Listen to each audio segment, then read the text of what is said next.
"I thought I'd lost you," he said into her hair, voice breaking completely.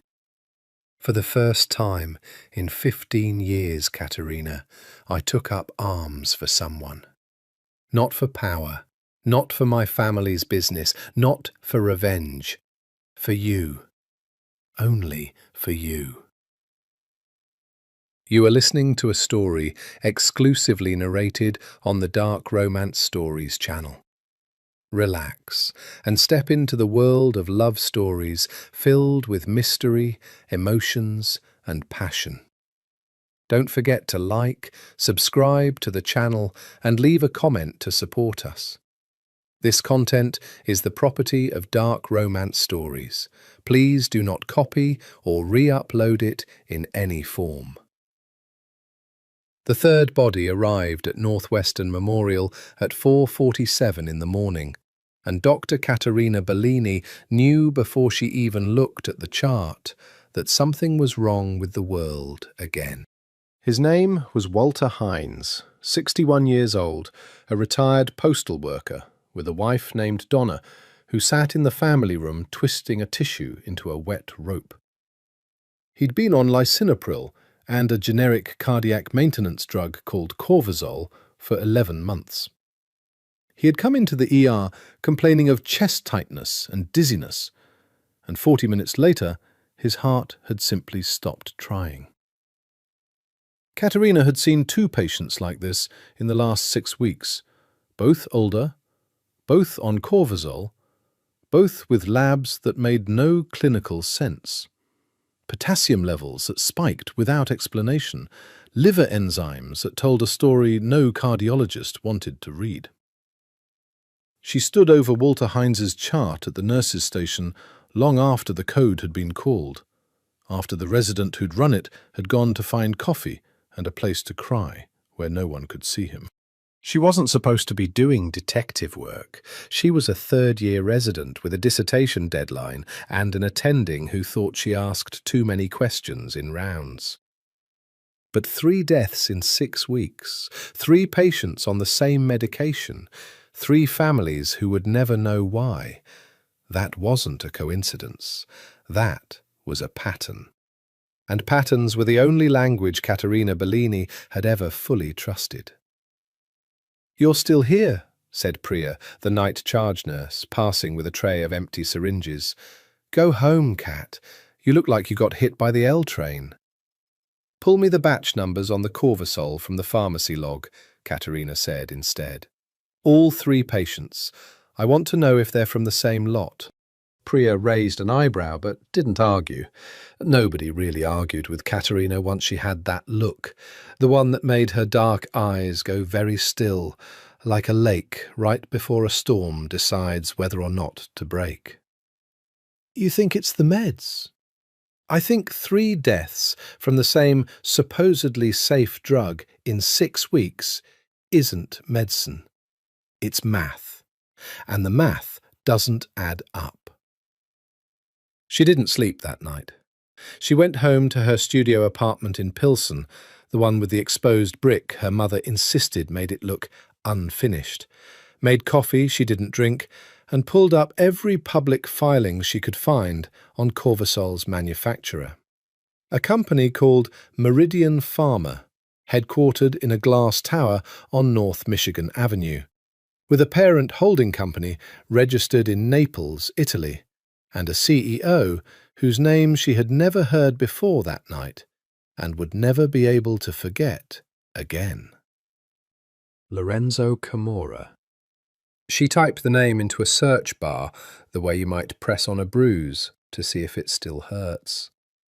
The press photo showed a man in his late 30s, dark hair threaded with the first silver, a jaw that looked like it had been built specifically to say no to things. Profiles called him a philanthropist, a self-made pharmaceutical innovator, a man who had brought affordable cardiac medication to underserved communities across the Midwest. There was a photograph of him cutting a ribbon at a children's clinic in Cicero, smiling the practiced smile of a man who had learned a long time ago that smiling cost nothing and bought everything. Katerina had spent 4 years of medical school being taught to trust data over instinct. But something about that photograph, about the particular stillness behind that smile, made the lake inside her go dark and quiet. By morning she had the batch numbers. All 3 patients, Walter Hines and the 2 before him, Loretta Vance and a man named Dwight Okafor, had received medication from the same production lot, ML-2291, manufactured at a Meridian Pharma facility that, according to public FDA registries, didn't actually exist at the address listed on the label. A counterfeit lot, sold as the real drug, filtered into hospital pharmacy systems through channels that should have been impossible to breach. She brought it to her attending, Dr. Okonkwo Reyes, who looked at her printouts the way a tired parent looks at a child who has drawn on the walls again. Katerina. You are a third-year resident. This is an FDA matter, a DEA matter, possibly an FBI matter. It is not a research project matter, and it is certainly not a girl with a laptop at 3 a.m. matter. 3 people are dead, and you bringing me unverified batch numbers from a pharmacy log you weren't authorized to pull will not bring them back. It will get you fired. He'd softened then, because underneath the exhaustion he liked her. Almost everyone did eventually, once they got past the wall of intensity she carried like a second white coat. File it through compliance, properly. Let the system work. The system, Katerina had learned in 4 years of medicine, worked exactly as fast as the people inside it wanted it to, which was to say, not fast enough for Walter Hines, or Loretta Vance, or Dwight Okafor. So she did what she always did when the system moved too slowly. She went around it. It took her 11 days of after-shift surveillance, 2 bribed parking attendants, and 1 extremely illegal late-night visit to a public records office to trace the supply chain backward from the hospital pharmacy's wholesale distributor to a warehouse on the south side in an industrial corridor near the river where streetlights went to die and nobody asked questions about trucks that came and went after midnight without DOT numbers that matched their manifests. She told herself she was only going to look, document the trucks, the timestamps, maybe a license plate. She had a camera. She had a press badge from her cousin who worked for the Sun-Times that she was absolutely not authorized to use. She had, she would later admit, an enormous amount of stupid, righteous courage and almost no actual plan. She did not expect the warehouse door to be unlocked. She did not expect to find herself 20 minutes later standing in a forest of pallets stacked floor to ceiling with boxes stamped Corvusol, Meridian Pharma, Lot ML-2291. Her phone's camera light, the only thing illuminating the dark, her heart slamming so hard she could feel it in her teeth. And she did not expect the voice that came out of the shadows behind her, low and amused and utterly without fear, to say the words that would end her old life and begin everything else. "You're either the bravest woman I've ever met," the voice said, "or the stupidest. I haven't decided which yet." She spun, phone light swinging, and found herself looking at a man who had clearly been standing there, unmoving, watching her for longer than she wanted to think about. Tall, dark coat over a dark suit, no tie, top button of his shirt undone like he'd taken it off himself in irritation hours ago. He had the kind of face that made you understand, instantly and physically, why people used the word dangerous as a compliment in certain rooms. She knew him before he said his name. She'd memorized the photograph. "Lorenzo Camorra," she said, and her voice, to her own enormous private relief, did not shake. Something moved behind his eyes, surprise, maybe, or interest, which she would learn much later was a far more dangerous thing to put behind those particular eyes than fear. "And you are," he said, taking one slow step closer, "trespassing in my warehouse at 1 in the morning with a phone full of photographs that could get you killed by men far less patient than I am." "I know you're killing people," Katerina said. The words came out of her before she'd decided to say them, raw and unprotected, the way truth sometimes escapes a person before strategy can catch up to it. She watched them land on him like a slap. For a long moment, Lorenzo Camorra said nothing at all. Behind him, in the dark of the warehouse, she could hear the low hum of a refrigeration unit, the drip of something she didn't want to identify, the particular silence of a man deciding what kind of night this was going to be. "Do you?" he said finally, and there was no anger in it. Worse than anger, there was curiosity. "Tell me, Dr. Bellini." He said her name like he'd known it before she'd known his. "What exactly do you think you know?" He knew her name. That single fact detonated somewhere behind Katerina's ribs with more force than any threat could have. "You've been investigating me," he said, reading the realization on her face with an ease that made her skin crawl. Katerina Bellini, third-year resident, Northwestern Memorial, writing a dissertation on counterfeit pharmaceutical infiltration into public hospital systems, a very ambitious topic for someone who apparently doesn't understand the concept of personal safety.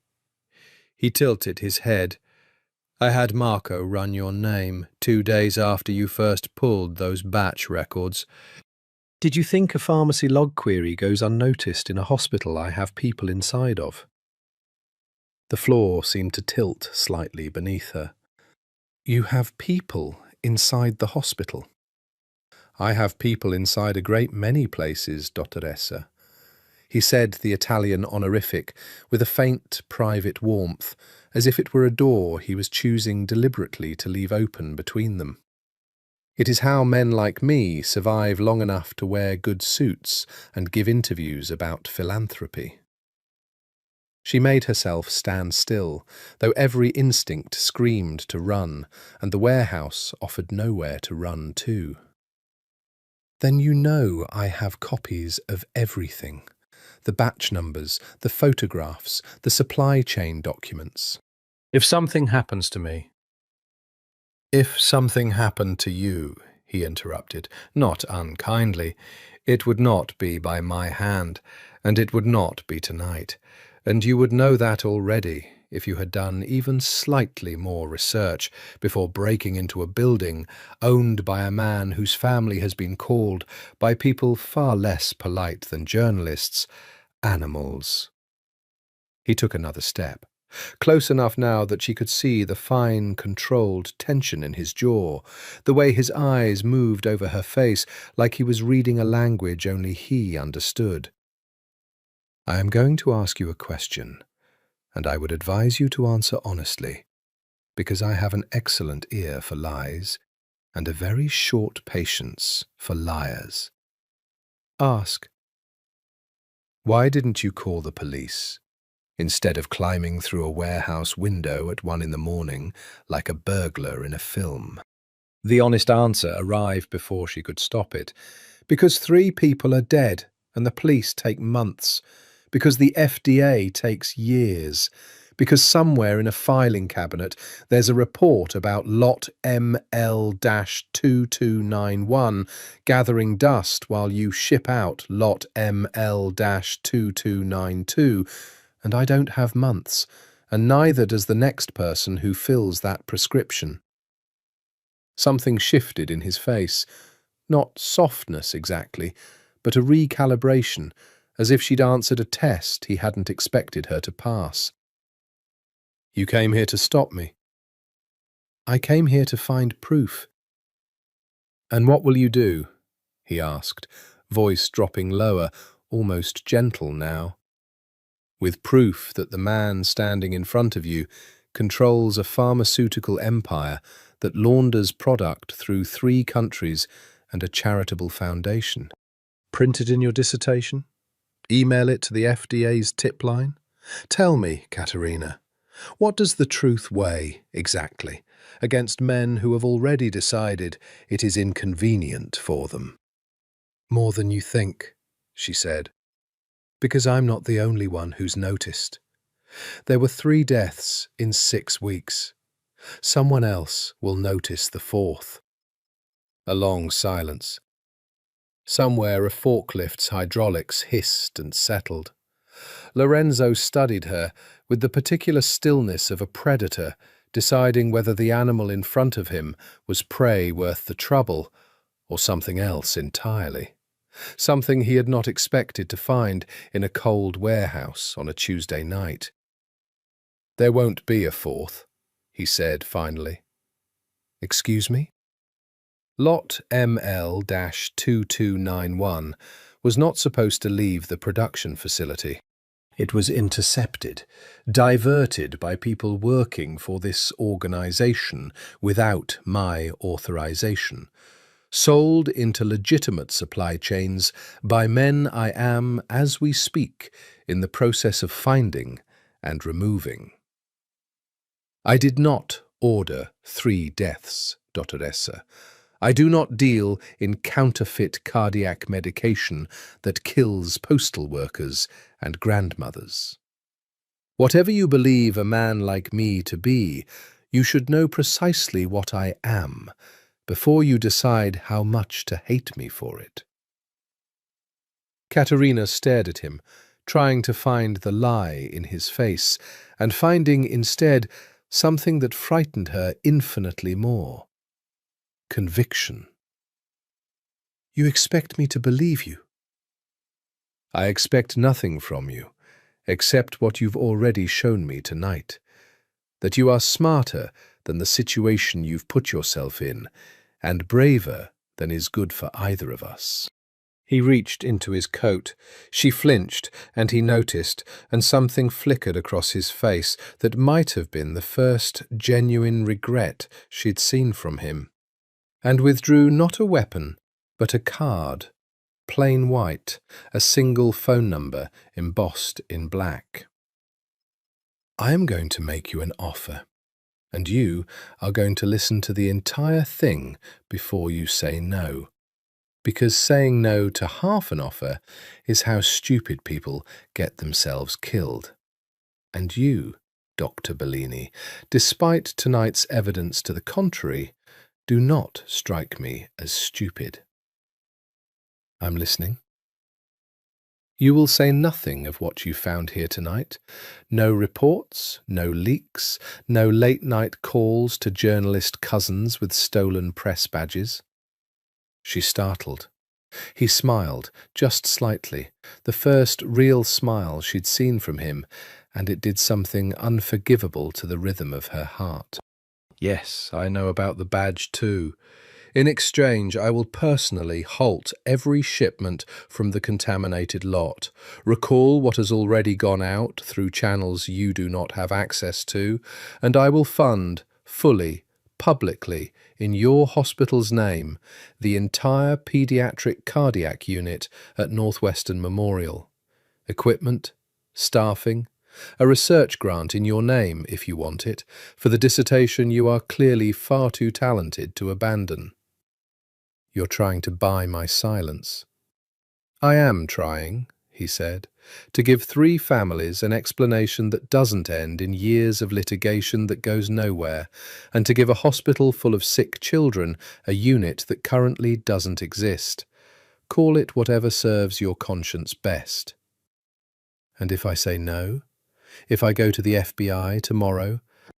His expression didn't change, but something in the air around him did, a drop in temperature she felt in her spine. Then you will discover exactly how thin the line is between the man standing in front of you, who is, despite everything, trying to do the right thing, the only way men like me know how, and the family I come from, who will not extend you the same courtesy twice. It was not quite a threat, it was worse. It was an honest warning, delivered by a man who clearly believed every word of it, including the parts that should have terrified her far more than they did. "I want it in writing," she said. "The funding, publicly announced within 30 days. Something that was almost pride moved across his face. "Done. And I want to know who diverted that lot. The real people responsible. Not for my dissertation.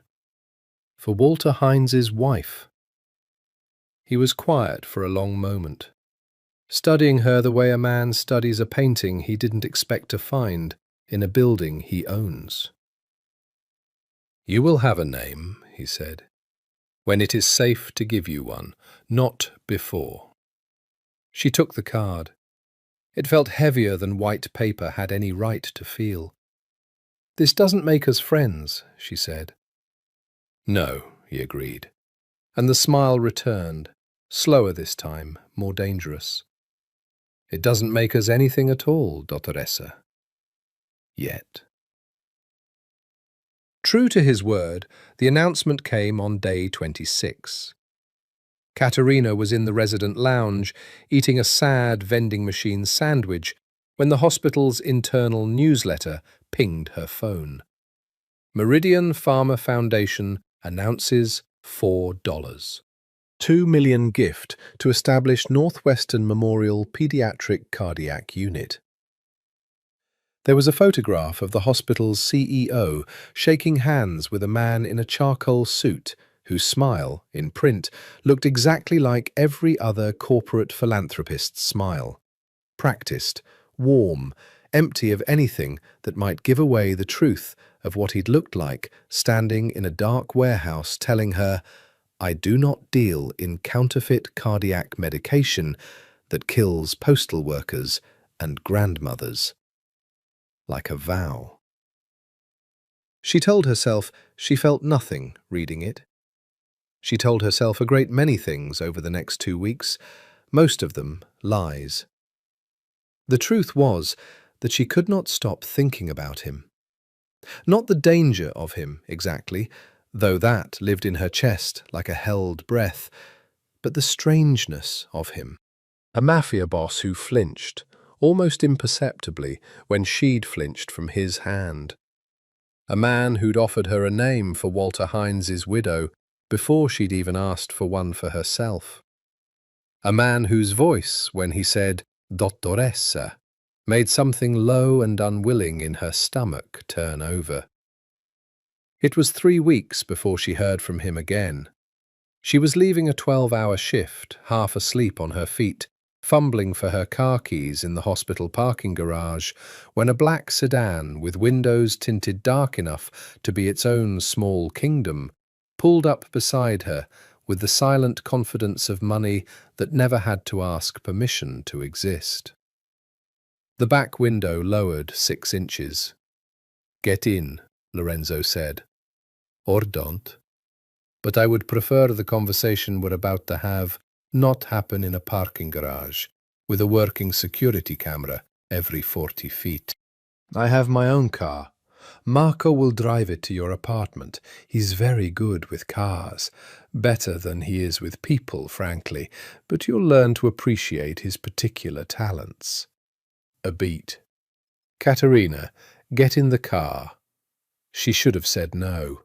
She would think later about all the moments in this story where she should have said no, and she would understand that the truest thing about falling for a dangerous man was never the single moment of surrender. It was the long, slow accumulation of 100 small moments where you could have walked away and didn't, because some treacherous, unscientific part of you had already decided the danger was worth it. She got in the car. He looked different up close, in the dim gold light of the sedan's interior. Tired, she realized with surprise. The controlled stillness she'd seen in the warehouse cracked just slightly at the edges, like a man who hadn't slept properly in days. "You found the name," she guessed. "I found several names." He handed her a folder, slim, unmarked. The man who diverted lot ML-2291 was a regional distribution manager named Salvatore Greco. He sold the counterfeit batch to a black market broker for less money than I pay my driver in a month, because he believed, correctly as it turns out, that I would never notice a single lot among thousands. His jaw tightened. He has been dealt with. Something cold moved through her. Dealt with how? He will not be diverting any more pharmaceutical shipments, Katerina. That is all the detail you require, and all the detail I am willing to give a doctor who took an oath to do no harm. His eyes found hers in the dim light, steady, almost daring her to ask the question underneath the question, "Did you kill him?" And she found, to her own quiet horror, that she didn't actually want the answer badly enough to ask. What you will find in that folder is everything Walter Heinz's widow needs to understand what happened to her husband, framed in language a grieving woman can survive reading. There is also a number for a foundation that will cover funeral costs and ongoing financial support for both surviving families, structured so that no money trail ever touches my name or yours. She opened the folder, read. Found, exactly as promised, the truth told gently, the way you'd explain death to someone you actually cared about, sparing further pain. "Why are you doing this?" she asked finally, looking up. "The real reason, not the press release reason." Lorenzo was quiet for a long moment, looking out the tinted window at the grey Chicago night sliding past, streetlights smearing gold across his profile. When he spoke, his voice had lost its careful polish, gone rougher, lower, more dangerous in its honesty than anything he'd said in the warehouse. "Because once," he said, "a long time ago, someone I loved more than my own life took a medication that was supposed to save her, and it killed her instead. And I have spent every year since then making sure that the empire built on top of that grief never, ever does to another family what was done to mine." He turned to look at her, and whatever mask he wore for boardrooms and ribbon cuttings had slipped entirely away, leaving something raw and old and very tired underneath. "You wanted to know what I am, Dottoressa. That is what I am. A man trying to control a fire he didn't start, in a house that's been burning for 15 years. The car had stopped outside her apartment building without her noticing. Neither of them moved to end the silence that followed. "Who was she?" Katerina asked softly. "The person you loved." His eyes went somewhere far away, somewhere she understood instinctively she had not yet earned the right to follow him to. "Another night," he said, "if there is one." He reached past her to open the door himself, his arm brushing hers, close enough that she caught the low, expensive warmth of his cologne and something underneath it that was simply him. And for one suspended second, neither of them moved, the question of whether there would be another night hanging unanswered between them like smoke that hadn't decided which direction to drift. "Good night, Katerina," he said finally, voice rough. She got out of the car. She did not look back, though every nerve in her body wanted to. It was only once she was inside her apartment, leaning against her own front door with her heart going far too fast for a woman who had simply ridden home in a car, that she let herself admit the truth she'd been outrunning since the warehouse. She wanted there to be another night. Badly, recklessly, in a way that had absolutely nothing to do with her dissertation and everything to do with the particular ache of watching a dangerous man's careful mask slip, just once, just for her. There were, Katerina told herself, perfectly clinical reasons to keep seeing him.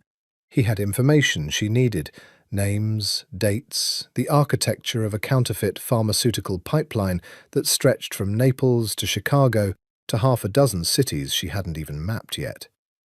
If she was going to write a dissertation that actually mattered, that actually changed something, she needed a source inside the machine. It had nothing to do with the warmth of his voice on the phone at midnight, or the way he'd started texting her articles about cardiac pharmacology with single-line commentary that made her laugh out loud in the resident lounge, or the increasingly embarrassing amount of time she spent deciding what to wear to meetings that were, officially, research interviews. She told herself this for 6 weeks, through 4 research interviews that became dinners, through one terrifying afternoon when he picked her up from a 12-hour shift with takeout from a restaurant that didn't have a public phone number, through the slow erosion of every professional boundary she'd built her entire adult identity around. "You're investigating him from the inside," she told her reflection one night, testing how the lie sounded out loud. "That's all this is." Her reflection did not look convinced. Neither, if she was honest, was she. The dinners were the worst, or the best, depending on which version of herself was doing the judging. He took her to a restaurant in the West Loop, with no sign on the door, where the staff called him Don Camorra in low, deferential voices, and seated them at a corner table, angled so his back was always to the wall, and his eyes were always on the room. He ordered for both of them in Italian, without asking, and when she'd raised an eyebrow at the presumption, he'd simply said, "I am told I have excellent taste," with a half-smile that made the presumption entirely forgivable. "Tell me about her," Katerina said, halfway through a glass of wine she was nursing slower than she wanted to, because she needed her wits about her around this man more than she'd ever needed them around anyone. "The person who died. You said you'd tell me. Another night." Lorenzo set down his fork with the careful precision of a man buying himself time. "Sophia," he said finally. "My daughter." The word landed in Katerina's chest like a stone dropped into still water. "You're Lorenzo. I didn't know you had a daughter." "Had," he corrected, very quietly. "She would be 21 this year." He turned his wineglass by the stem, not drinking, watching the dark liquid catch the candlelight. She was 6. A fever, nothing dramatic, the kind of thing children survive 1,000 times a day.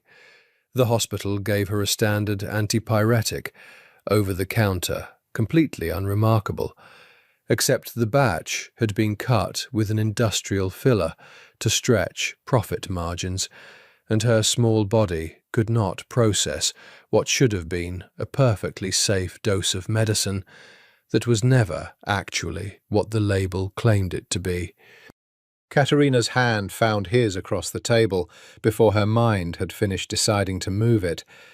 "Lorenzo, I'm so sorry." "I was 24. He continued, voice flat in the particular way of a man who has told this story to himself so many times it no longer bleeds when he opens it, only aches. My father had been grooming me to take over the legitimate side of the family's pharmaceutical interests. Distribution, mostly, some manufacturing. I thought it was a businessman's life. Boring. Respectable. I did not understand until I was holding my daughter's body in a hospital corridor in Naples that the entire industry my family had quietly bought its way into for 2 generations was riddled with exactly the kind of counterfeit, corner-cutting poison that had just killed her.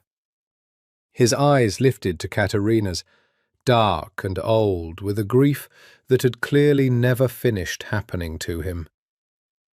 So I made a choice.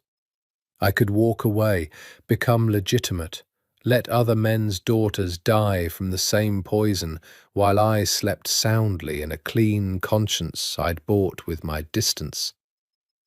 Or I could go further inside the machine than my father ever had. Control it. Weaponize it. Use every brutal tool my family's name afforded me to hunt down the men who sell counterfeit medication and make absolutely certain they never sell it again. That's not a justification for organized crime, Katerina said softly. I need you to understand. I know that. I know what you are, what your family does. That pediatric wings and recalled lots don't erase the rest of it. I am not asking you to erase it, Lorenzo said. I am asking you to understand it. There is a difference, Dottoressa, and you are far too intelligent not to know it. He turned his hand beneath hers, so they were properly holding hands across the white tablecloth in a restaurant with no sign on the door, and something about the gesture felt more dangerous than every gun she suspected was hidden in the room. I have killed men, Katerina. I will not insult you by pretending otherwise. But I have never once, in 15 years, allowed a counterfeit drug to reach a hospital under my control without burning the supply chain that produced it to the ground. And I never will, because I buried my daughter in a coffin too small for the silence I have carried ever since. She should have pulled her hand back. She thought about it, genuinely, clinically considered it, the way she considered every dangerous variable in her life, and found that she didn't want to. Why are you telling me this? She asked. All of it, the real version, not the press release version. Because you came to a warehouse alone in the middle of the night and looked a man capable of killing you directly in the eye and told him the truth instead of begging for your life, Lorenzo said, voice dropping into something rougher, more honest than she'd ever heard from him. Because I have spent 15 years surrounded by people who tell me exactly what I want to hear. And you are the first person in longer than I can remember who has told me only what is true. His thumb traced once, slow and deliberate, across her knuckles. Because I think, Dottoressa, against every instinct I have spent a lifetime perfecting, that I am beginning to fall in love with you, and I find I am no longer interested in pretending I am not. The restaurant noise seemed to recede to a great distance. Katerina sat very still, heart hammering, the careful, clinical distance she'd been constructing for 6 weeks, collapsing all at once like a building with its foundation finally given out.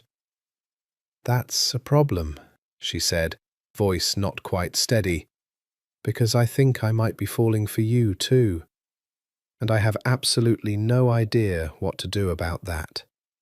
Neither do I, Lorenzo admitted, and for the first time since the warehouse, she saw something that looked almost like fear cross his face. Not of her, she understood, but of exactly how much he had just allowed himself to want. But I find, for the first time in 15 years, that I am willing to find out. Falling for Lorenzo Camorra, Caterina was discovering, came with a syllabus she had never agreed to enroll in. There were rules now, unspoken at first, then increasingly spoken, delivered in the calm, absolute cadence of a man who had survived this long precisely because he left nothing to chance. She was never to meet him at the same restaurant twice in 1 month. She was never to text him anything specific about timing or location. Marco, his driver, a broad-shouldered man with kind eyes and a permanent 5 o'clock shadow, would simply appear, as if summoned by atmosphere alone, exactly when and where she was needed. She was never, under any circumstances, to mention his full name in a public place, not even in a hospital cafeteria 3 miles from anywhere that mattered. "You're being paranoid," she told him one night, lying with her head on his chest, in the penthouse he kept on the 61st floor of a building whose name she'd been instructed never to say out loud.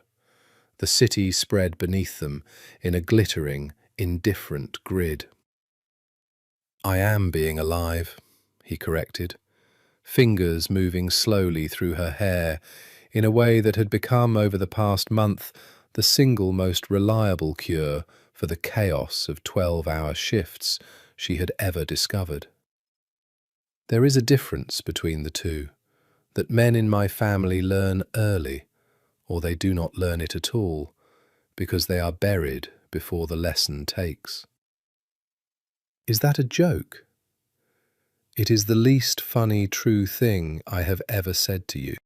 He shifted, propping himself on one elbow to look down at her, and even now, a month into whatever this had become, the sheer intensity of his attention still did something physically destabilizing to her pulse.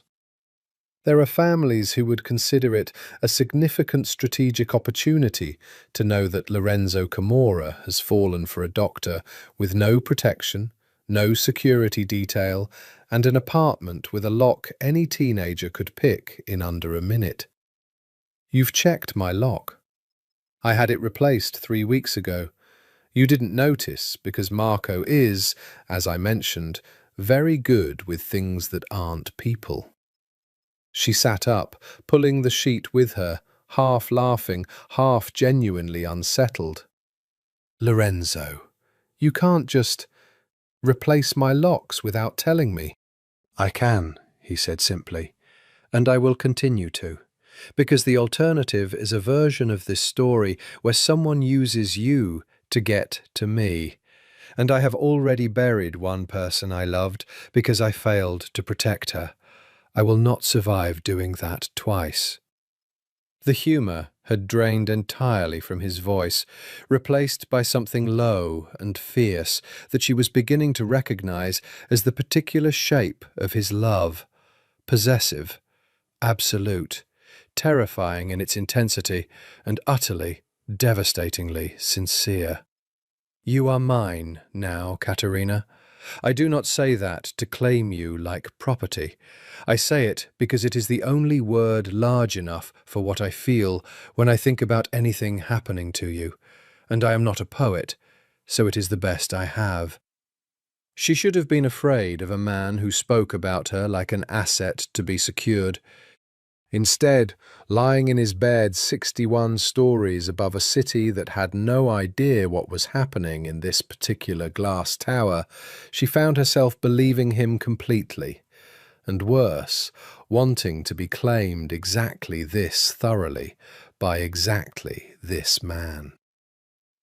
"I want to see your work," she said instead, because some part of her, the doctor, the researcher, the woman who had broken into a warehouse alone in the dark, still needed evidence, even now. "The real version, not the foundation, not the ribbon cuttings. I want to understand what you actually do every day to keep this promise you made me about counterfeit medication." Lorenzo studied her for a long moment, weighing something she couldn't name. "That is a significant request." "I'm a significant person to make it to." A slow, reluctant smile broke across his face, the rare, real one, the one that still made her chest ache every time she earned it. "Tomorrow," he said, "I will show you the part of my life I show almost no one. And then, Katerina, you will understand precisely what you have fallen in love with, and I will understand whether you are brave enough to stay." The next afternoon, Marco drove them to a nondescript office building in River North, the kind of building you walked past 1,000 times without ever wondering what happened on its upper floors. Inside, behind 3 separate security checkpoints and a door that required both a keycard and Lorenzo's thumbprint, was a war room that looked nothing like the glamorous penthouse she'd grown accustomed to. Fluorescent lights, whiteboards covered in supply chain diagrams, 6 analysts in shirt sleeves tracking shipment manifests across half the globe in real time. "This is Meridian Pharma's actual operation," Lorenzo said, leading her past a wall of monitors tracking cargo containers across an interactive map. Not the corporate floor with the marble lobby.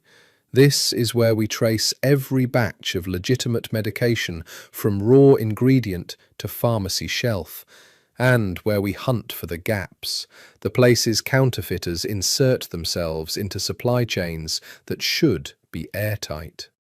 He gestured to a woman bent over a terminal, fierce concentration on her face. Elena runs forensic batch tracing. She found Salvatore Greco's diversion route in 9 days, which is, by industry standards, extraordinary. Katerina moved slowly through the room, watching analysts cross-reference shipping manifests against hospital intake logs, watching a man flag an anomalous batch number with the same intensity she'd watched residents flag abnormal labs. It was, she realized with a strange, vertiginous lurch, exactly the kind of work she'd spent her entire dissertation trying to do alone, with a fraction of the resources, a fraction of the access, and none of the danger that came with actually being able to act on what you found. "This is real," she said softly. "This is actually real." "Did you think I was lying?" "I thought," she said carefully, "that I had fallen for a story you'd told me to make yourself easier to love. I didn't expect this, the scale of it, the seriousness." "I told you who I am, Katerina. I did not tell you a story." He came to stand beside her, close enough that the analysts in the room carefully, deliberately did not look at either of them.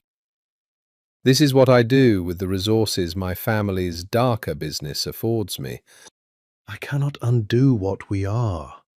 I cannot make my father's empire something it was never built to be. But I can build this, inside it. A wolf using its own teeth to protect the flock instead of feeding on it. It will never make me a good man, Dottoressa, but it is the closest thing to good I have left to offer." She turned to look at him, this man who killed and protected in the same breath, who had built a war room to honor a daughter he couldn't save, who looked at her now with an intensity that made the fluorescent-lit office feel suddenly dangerously intimate. "It's enough," she said quietly. "It's enough for me." Detective Marcus Webb of the Chicago field office had been building a file on Meridian Pharma for 14 months before he ever heard the name Caterina Bellini. And the moment he did, every instinct he'd spent 20 years sharpening went off like a struck match. "Run her again," he told his partner, Denise Alvarez, sliding a printout across their cramped shared desk. A grainy, long-lens photograph of Lorenzo Camora's hand resting at the small of a dark-haired woman's back, outside a restaurant with no sign. Third-year resident, Northwestern Memorial. Same hospital that just got a $4.2 million gift from the Meridian Pharma Foundation. Same hospital that, 6 weeks before the gift, had 3 suspicious cardiac deaths flagged internally and then quietly closed without DEA referral. Denise studied the photo, then the date stamp. You think she's a plant? Camora's people inside the hospital feeding intel? I think, Webb said slowly, that I've been watching Lorenzo Camorra for 14 months, and I have never once seen him touch a woman in public.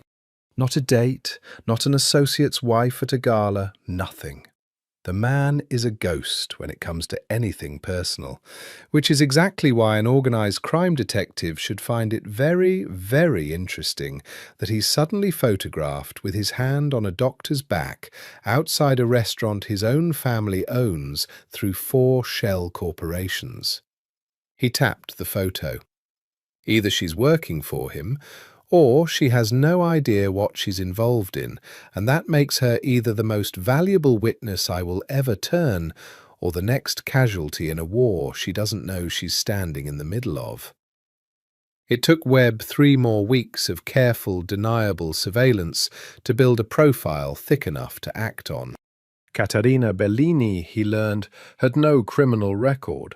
No known Mafia ties beyond the relationship that had clearly developed over the past 2 months, and this was the detail that made him sit back in his chair and rub his eyes for a long time. A dissertation in progress on exactly the counterfeit pharmaceutical pipeline his task force had spent over a year trying to crack from the outside. She wasn't a plant. She was something far more useful and far more dangerous to put in play. A woman with legitimate access, real expertise, and, based on 3 photographs that made Webb distinctly uncomfortable on a level that had nothing to do with the case, genuine, unguarded feelings for the man he intended to put away for the rest of his life. He requested the meeting through her hospital's HR department, framed as a routine compliance interview related to a pharmaceutical fraud inquiry. Vague enough not to spook her, specific enough to guarantee she'd show up. She arrived at the downtown Federal Building on a rainy Thursday afternoon between shifts, scrubs still visible under her coat, exhaustion etched into the set of her shoulders, and Webb felt the first genuine pang of guilt he'd allowed himself in this entire investigation. "Dr. Bellini, thank you for coming in." He gestured to the chair across from his desk, watched her take it with the careful, slightly suspicious posture of someone who had grown up being told never to trust a man with a badge unless you'd vetted him personally. "I'm Special Agent Marcus Webb, FBI Organized Crime Division. I'd like to talk to you about Lorenzo Camorra." He watched every muscle in her face go carefully, professionally still. The exact stillness, he noted, of someone who had been coached, deliberately or instinctively, in how to control a room's read on her. "I'm not sure what that has to do with hospital compliance." "Nothing," Webb admitted. "I used a pretext to get you in this room because I needed to talk to you somewhere I knew you couldn't be overheard or followed, and I apologize for the deception, but I think once I tell you what I know, you'll understand why." He slid a folder across the desk. 14 months of surveillance photographs, financial trace documents, a chart mapping the Camorra family's documented violence across 3 decades. "I've been investigating Meridian Pharma and its parent organization for over a year. I know about the counterfeit pharmaceutical pipeline. I know about Lot ML-2291, and I know that you found it before my entire task force did, working alone, with nothing but a hunch and a hospital pharmacy log." Katerina's hand, reaching for the folder, went very still.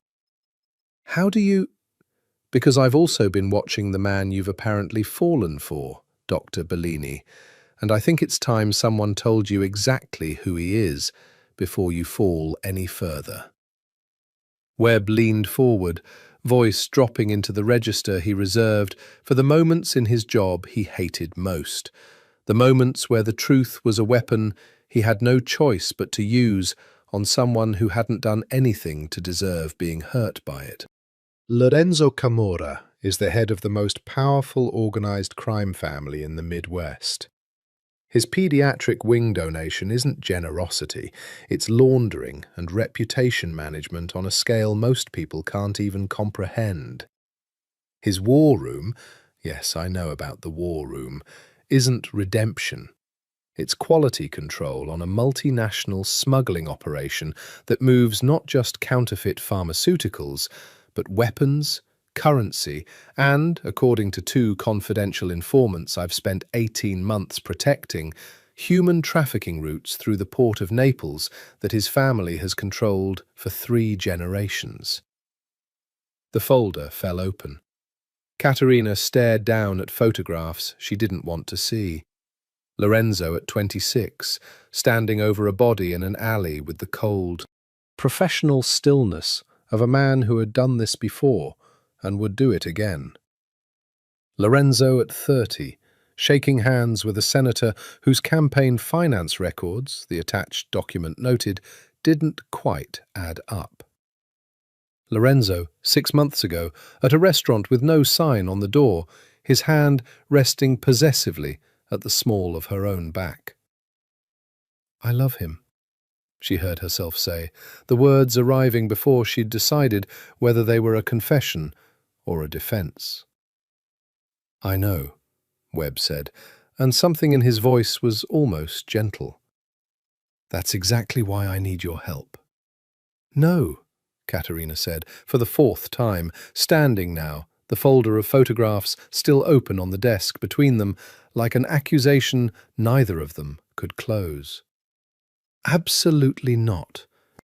I'm not going to wear a wire into a man's home and feed you evidence to put him in prison for the rest of his life." "Then he'll do it to someone else's family instead of yours," Webb said, and there was no cruelty in it, only the flat, exhausted certainty of a man who had spent a career watching exactly this kind of devastation play out. "I'm not asking you to fabricate anything, Dr. Bellini. I'm asking you to keep doing exactly what you're already doing, being close to him. Except now you tell me what you see. Shipment dates, names, the location of the war room you've apparently already toured." He saw her flinch and pressed forward anyway, because that was the job. Because somewhere a 4th Walter Hines was waiting in a pharmacy line that hadn't been shut down yet. "You came to me, to this entire investigation, because 3 patients died from a counterfeit drug his organization manufactured. Don't let yourself forget that part, because the man holding your hand across a candlelit table happened to be charming about his daughter's death." The mention of Sophia landed like a slap. "Don't," Caterina said, voice low and dangerous, in a way she hadn't known she possessed. "Don't use his daughter against him in this office. You don't get to weaponize a 6-year-old's death because it's strategically useful." "I'm not weaponizing it," Webb said quietly. "I'm telling you it's true.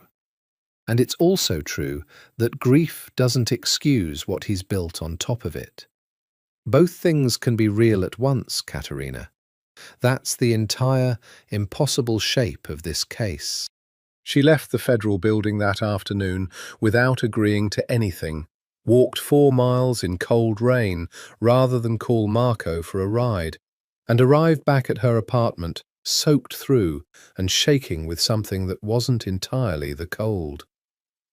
She did not call Lorenzo that night. She sat on her kitchen floor with her back against the cabinets and tried, for the first time in 2 months, to hold both versions of him in her mind at once. The man who'd held her hand across white tablecloth, and confessed his daughter's death like a wound that had never closed. And the man in a 14-month-old surveillance photograph, standing over a body with no visible emotion at all.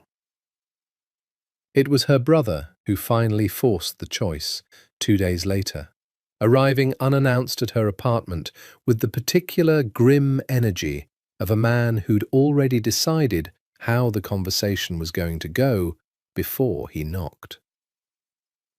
Wait. Katerina did not have a brother in this story. It was Webb himself who returned the following week with an ultimatum dressed as a request. "I need an answer," Webb said, standing in her doorway, rain-damp coat dripping onto her welcome mat, his face carrying none of the careful gentleness from their first meeting. "We have a wiretap warrant approved for a Camorra associate scheduled to expire in 6 days. If it lapses without new evidence, the entire task force loses momentum we've spent 14 months building, and the next counterfeit batch that slips through, and there will be a next one, Dr. Bellini, there is always a next one, kills someone whose blood will be partly on your hands, because you had the chance to stop it and chose loyalty to a man who has killed people instead. That's not fair. It's not supposed to be fair. It's supposed to be true."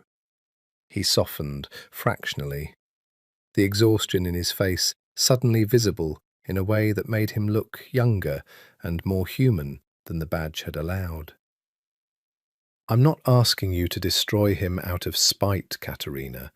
I'm asking you to help me build a case airtight enough that when this finally comes apart, and it will come apart, these things always do, there's a version of justice that includes accountability without you having to watch federal agents drag him out in handcuffs in front of cameras while his organization burns the city down looking for whoever talked. You can be a careful witness instead of a casualty, but only if you start now." She thought of Walter Hines's widow, the tissue twisted into a wet rope.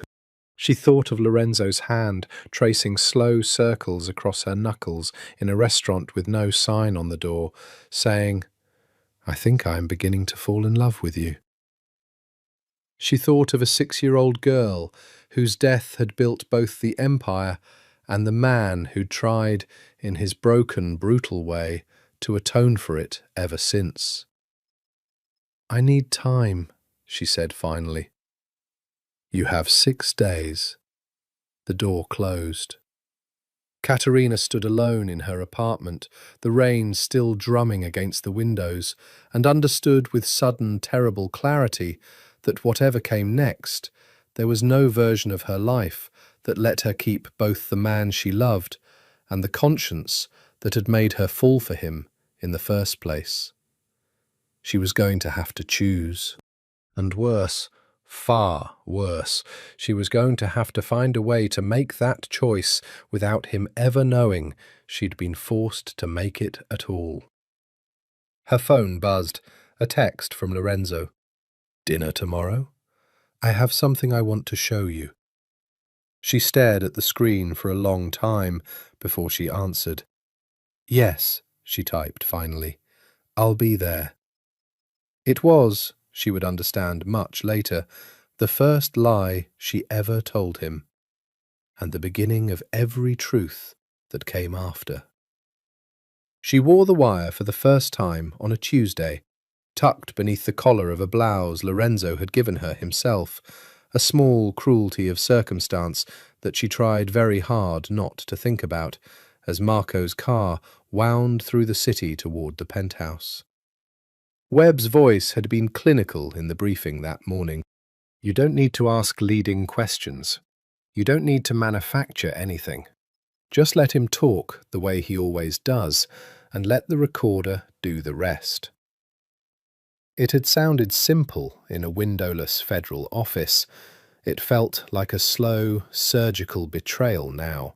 riding up 61 floors in an elevator that smelled faintly of his cologne, toward a man who had no idea the woman he loved was carrying a microphone against her own skin. "You're quiet tonight," Lorenzo said when she arrived, studying her with the particular attentiveness that had once felt like the safest thing in her life, and now felt like the most dangerous. "Long shift?" "Something like that." She let him pour her a glass of wine she had no intention of finishing, let him lead her to the floor-to-ceiling windows where the city spread out beneath them in its glittering, indifferent grid. Let herself, for one terrible, treacherous moment, simply exist inside the fiction that this was still an ordinary night between two people who loved each other without complication. "I want to show you something," he said, and there was an uncharacteristic nervousness in it, a vulnerability she'd rarely seen from him. He led her to a locked drawer in his study, withdrew a small velvet box, and for one suspended, vertiginous second, Katerina's entire body went cold with the terrible, specific fear of a woman about to be proposed to by a man she was actively helping the FBI build a case against. It was not a ring. It was a key. "To this apartment," he said, "and to the one in Naples. The one that belonged to my grandmother before my father sold off everything that wasn't profitable." He pressed it into her hand, his fingers warm and steady around hers. "I want you to have somewhere that's yours, Katerina, not borrowed, not arranged by Marco. Somewhere you can go whether I'm in the room or not. Because I have started to understand that the version of safety I've been offering you, locks I change without asking, drivers who appear like ghosts, is a safety built around my control of your life. And you deserve a version that's simply, unambiguously yours." The wire against her collarbone felt suddenly unbearably heavy. "Lorenzo." "I know what I am," he continued, before she could find words for the guilt closing her throat. "I know what loving me costs a person. The danger, the secrecy, the version of yourself you have to fold away every time we're together. I am not a good bet, Dottoressa. I have never once pretended to be. But I am telling you, as honestly as I know how to tell anyone anything, that I intend to spend whatever years I have left making the cost worth what it buys you." His thumb traced her cheek, achingly gentle for a man whose hands she now knew with documented certainty had taken lives. "I love you. Not the careful, performed version of love I learned to fake for cameras and senators, the real, terrifying, inconvenient kind that makes a man who has spent 15 years building walls start handing out keys instead." Katerina closed her hand around the key and felt the wire record every word, and understood with sudden, devastating clarity that she was going to have to choose, soon, between the truth she'd promised Marcus Webb and the truth standing in front of her, with his heart laid open on a velvet box. "I love you too," she said, and it was the truest thing she'd said in this apartment in weeks, and it broke something in her to say it while a recorder fed every word to a federal agent 4 miles away. "I need you to know that, whatever happens. I need you to know that part was never a lie."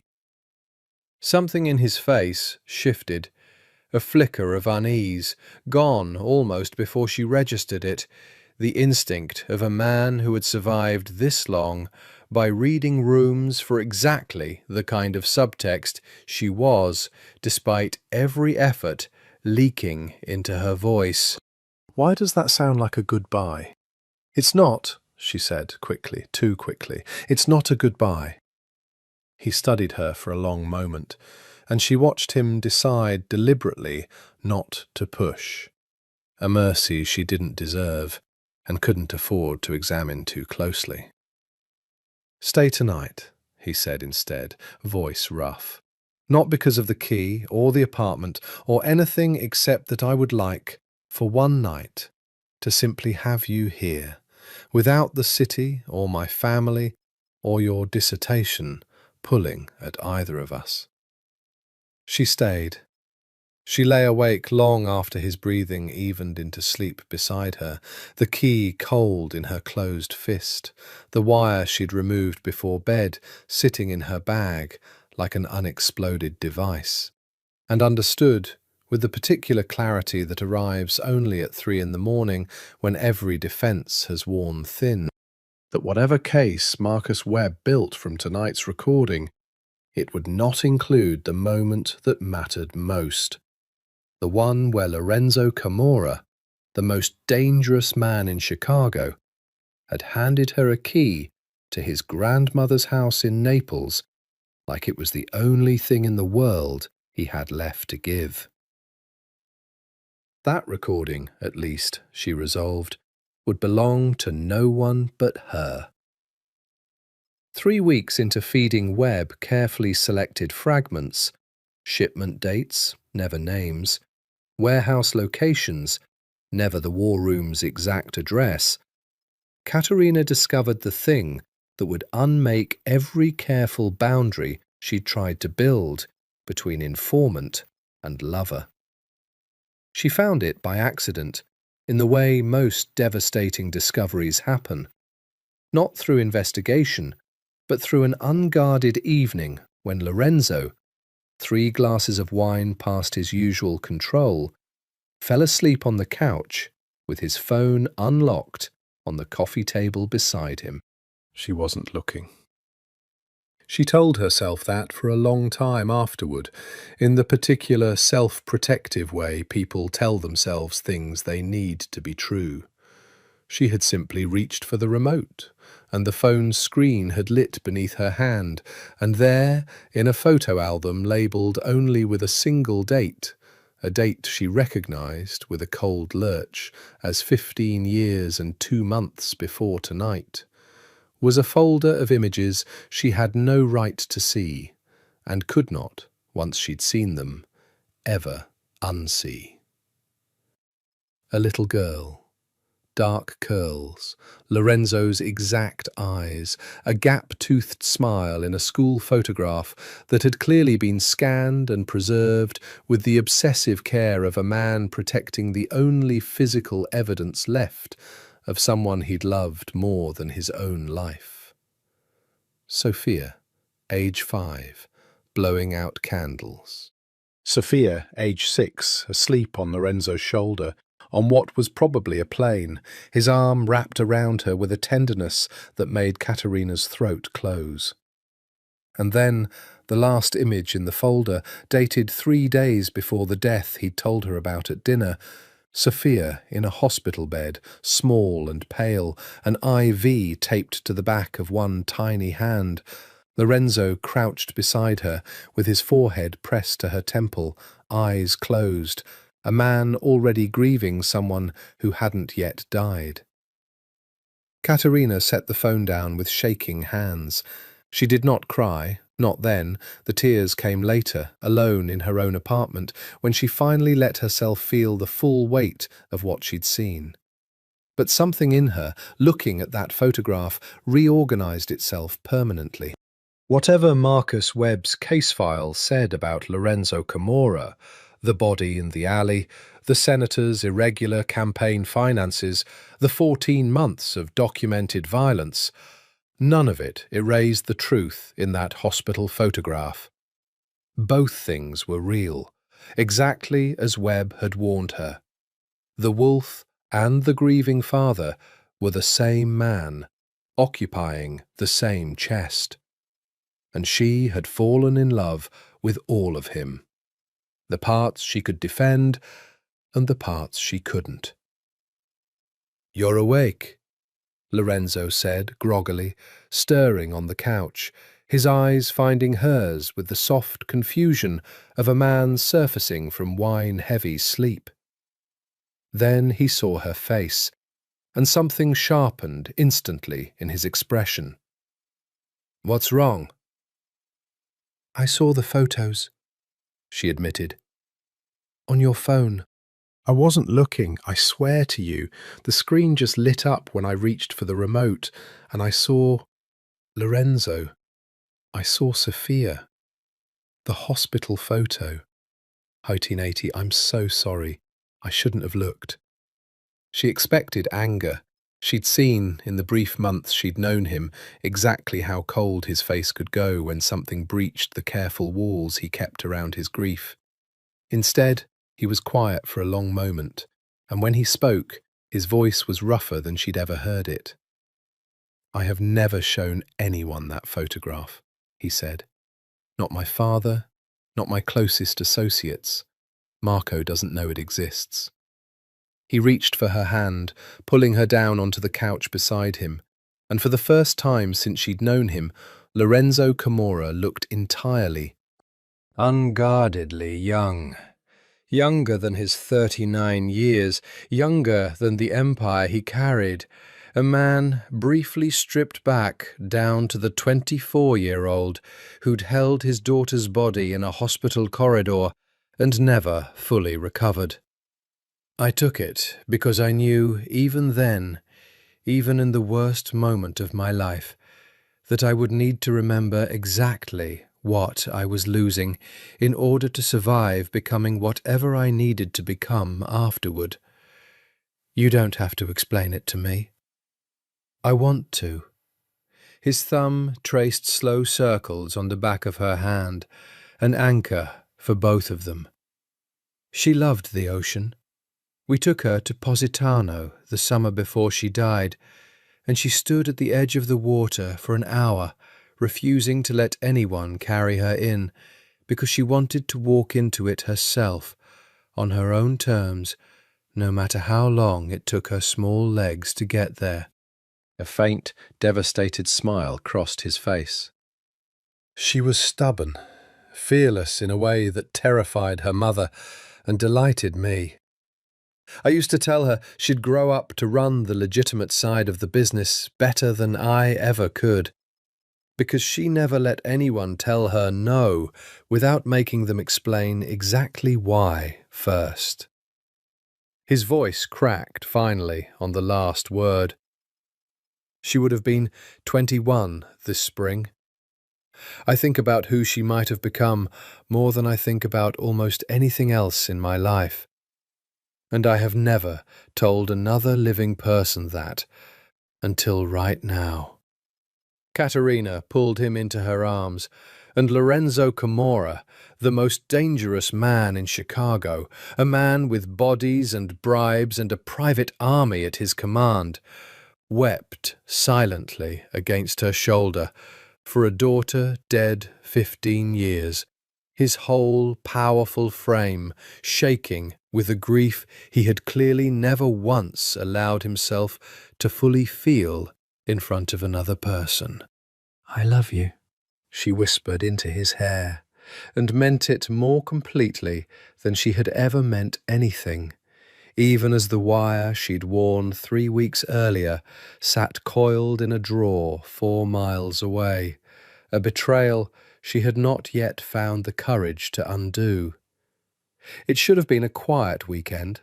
That was, Caterina would think later, the particular cruelty of how these things always seemed to happen. The world waited until you'd finally let your guard down, and then it took everything at once. She was 3 days off a brutal stretch of overnight shifts, finally catching up on sleep in her own apartment, when her phone began buzzing with a frequency that meant something had gone badly wrong. Text after text, from colleagues, from her attending, from a hospital PR liaison she'd spoken to exactly twice in 3 years of residency. She opened the first link with a feeling of dread that proved, within seconds, to be entirely justified. Chicago Tribune. Doctor's secret romance with reputed mob boss raises questions about hospital's $4.2 million donor. The photographs were grainy, but unmistakable. Caterina and Lorenzo outside the unmarked restaurant, his hand at the small of her back. The two of them on the 61st floor balcony, taken with a long lens from a building across the street she'd never thought to suspect. One, worst of all, of her getting into the unmarked black sedan outside the hospital parking garage, time-stamped, captioned with a question mark that did more damage than any accusation could have. Sources close to the Camorra organization, the article read, suggest Dr. Bellini may have provided privileged hospital pharmacy data that allowed Meridian Pharma to retroactively cover a counterfeit drug scandal before federal investigators could act. Northwestern Memorial has placed Dr. Bellini on administrative leave, pending an internal review. Caterina read it twice, 3 times, her hands gone numb around the phone. None of it was technically true. She had never given Lorenzo hospital data, had in fact done the opposite, feeding fragments of his operation to the FBI at enormous personal cost. But truth, she was learning with brutal speed, mattered far less than narrative once a story this combustible caught fire. The hospital's call came 40 minutes later. Dr. Okonkwo Reyes, his voice carrying none of its usual warmth, informed her she was suspended, effective immediately. Her residency placed under review by both the hospital's ethics board and, this part landed like a physical blow, a separate state medical board inquiry into possible licensing violations. "I never gave him anything," Caterina said, voice cracking. "Everything in that article is twisted. I've been working with the FBI, not against them." "I believe you," Okonkwo Reyes said, and there was real sympathy in it, which somehow made it worse. "But belief isn't evidence, Caterina, and right now the hospital's board sees $4 million in donor money, a federal investigation, and a resident photographed getting into a known crime boss's car. They need to be seen doing something." "I'm sorry. I wish I had better news." She called Webb next, fury and panic warring in her chest in roughly equal measure. "Did you leak this?" "No," he said, and his voice carried a tightness that told her something had gone wrong on his end too, something he hadn't yet decided how much to tell her. "But I have a guess who did. There's a rival organization, the Esposito family, out of the West Coast, that's been trying to muscle into Camorra territory for 2 years. If they got wind that you were feeding us intel, the smartest move available to them isn't to expose you to us. It's to expose you to him, publicly, in a way designed to look like you were always working against him from the start. Burn your credibility with both sides at once." The implication landed with sickening clarity.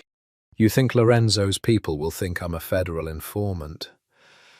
"I think," Webb said carefully, "that whoever leaked this story wanted exactly that conclusion drawn by exactly the people who would react to it with violence instead of due process." A pause, heavier than the silence around it deserved. "Caterina, I need you to consider, very seriously, whether it's time to come in. We can offer protective custody while this settles. It's not ideal, but it's safer than wherever you are right now. I'm not going into hiding because of a tabloid article. It's not just a tabloid article anymore. It's a target painted on your back by an organization that has, by your own account, already killed a man for diverting a single pharmaceutical lot." Webb's voice dropped lower, urgent now. "I need you to lock your doors, stay where you are, and wait for someone from my office. I'm sending a unit to your apartment within the hour." She hung up before he finished the sentence, hands shaking, and called Lorenzo instead. The only call that actually mattered, the only conversation she could not survive not having before whatever came next. He answered on the first ring, voice already tight with a fury she'd never heard directed anywhere but at her enemies, and for one terrible second she thought it was directed at her. "I've seen it," he said before she could speak. "I want you to listen to me very carefully, Caterina, because I do not have much time before this situation becomes far more dangerous than a newspaper article. I do not believe you gave them anything. I know you. I know what your face looks like when you're hiding something, and I have never once seen it directed at me. Until 3 weeks ago. And I chose then to trust the woman in front of me over the suspicion in my chest. And I do not regret that choice now." A door slammed somewhere on his end, footsteps, urgency. "But there are people in my organization who will not extend you that same trust, and within hours there will be a decision made about what to do with you that I may not be able to control. I need you to leave your apartment. Now. Marco is 3 minutes away." "Lorenzo, what's happening? What's happening?" he said, voice breaking with a rawness she'd only heard once before, weeping against her shoulder for a daughter dead 15 years, "is that I am about to find out exactly how much of my own family I am willing to defy to keep you alive. Get your coat. Marco is downstairs." The Camorra family, in its formal sense, the assembled capos, the consigliere, the men who had served Lorenzo's father before him and now reluctantly served the son, met that night in the basement of a restaurant in Little Italy that had been hosting exactly this kind of meeting for 4 generations. Caterina was not there for it, hidden instead in a safe house Marco had driven her to with a speed that left no room for further argument. But Lorenzo told her about it later, in fragments, in the particular flat voice of a man recounting a battle he wasn't certain he'd won. His uncle Dominic, his father's brother, the family's consigliere since before Lorenzo was born, opened the meeting with the question that had clearly been simmering for weeks. "You've been photographed with a woman whose brother-in-law works organised crime task forces for the federal government, and within days of that photograph surfacing, 3 separate shipments are intercepted at the port with a precision that suggests someone fed the Bureau exact coordinates." Dominic's voice, Lorenzo said, had carried the particular calm that was always, in their family, more dangerous than shouting. "I want to know, nephew, whether you have lost your judgment, or whether you have simply decided your family's safety is worth less than your own happiness." "Caterina is not feeding anyone information," Lorenzo had said, and even repeating it to her later, his jaw had tightened with the memory of having to defend her to men who had known him his entire life. "I have watched her face under pressure that would break most trained operatives, and I am telling you, on my own life, that the woman I love is not your leak."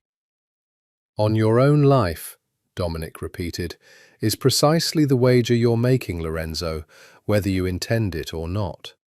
We are not asking you to prove her innocence in a court of law. We are asking whether the risk she represents, proven informant or simply collateral exposure, is one this family can survive carrying."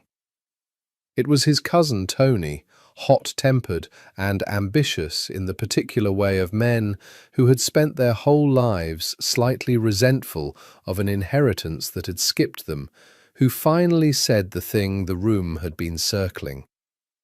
"We should eliminate the risk before it eliminates us. The woman disappears, the story dies, the federal pressure eases within a month." "This is not complicated, Lorenzo. This is exactly the kind of decision your father would have made in an hour, not agonized over for 3 weeks like a man with no spine left. Lorenzo told Caterina later that the moment Tony said, "the woman disappears," something in him had gone very still and very cold. Not the controlled stillness she'd seen in the warehouse, but something older, more dangerous, a thing he had inherited from his father's bloodline and spent 15 years trying to bury beneath pediatric wings and recall protocols. "If anyone in this room," he had said, voice flat enough that 3 men flexively reached for chairs to steady themselves, "lays a hand on Caterina Bellini, I will not wait for a vote. I will not consult the consigliere. I will end that person myself, and I will do it in a way that ensures every family from here to Naples understands precisely what happens to men who threaten what belongs to me." He'd looked deliberately at his cousin. "Do you understand me, Tony?"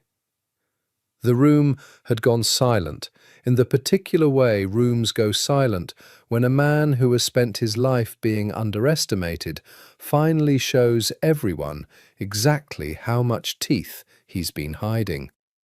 "This isn't a vote you get to win by threat alone," Dominic said finally, quieter now, the room's true power broker reasserting control. "I will give you 1 week, Lorenzo. 1 week to prove this woman is not the leak, to find the actual source of the surveillance photographs, and to bring this family verifiable proof that loving her does not cost us the operation your father and grandfather spent 4 decades building. If you cannot do that, if in 1 week the evidence still points to her, or worse, to active federal cooperation, the decision will be taken out of your hands entirely, and I promise you, nephew, it will not be gentle." When Lorenzo finished telling her this, sitting across from her in the small, anonymous safe-house kitchen at 2 in the morning, Caterina understood, with cold clarity, exactly how narrow the path in front of them had become. "There's something you need to know," she said, and her voice did not shake, though every instinct screamed at her to let it.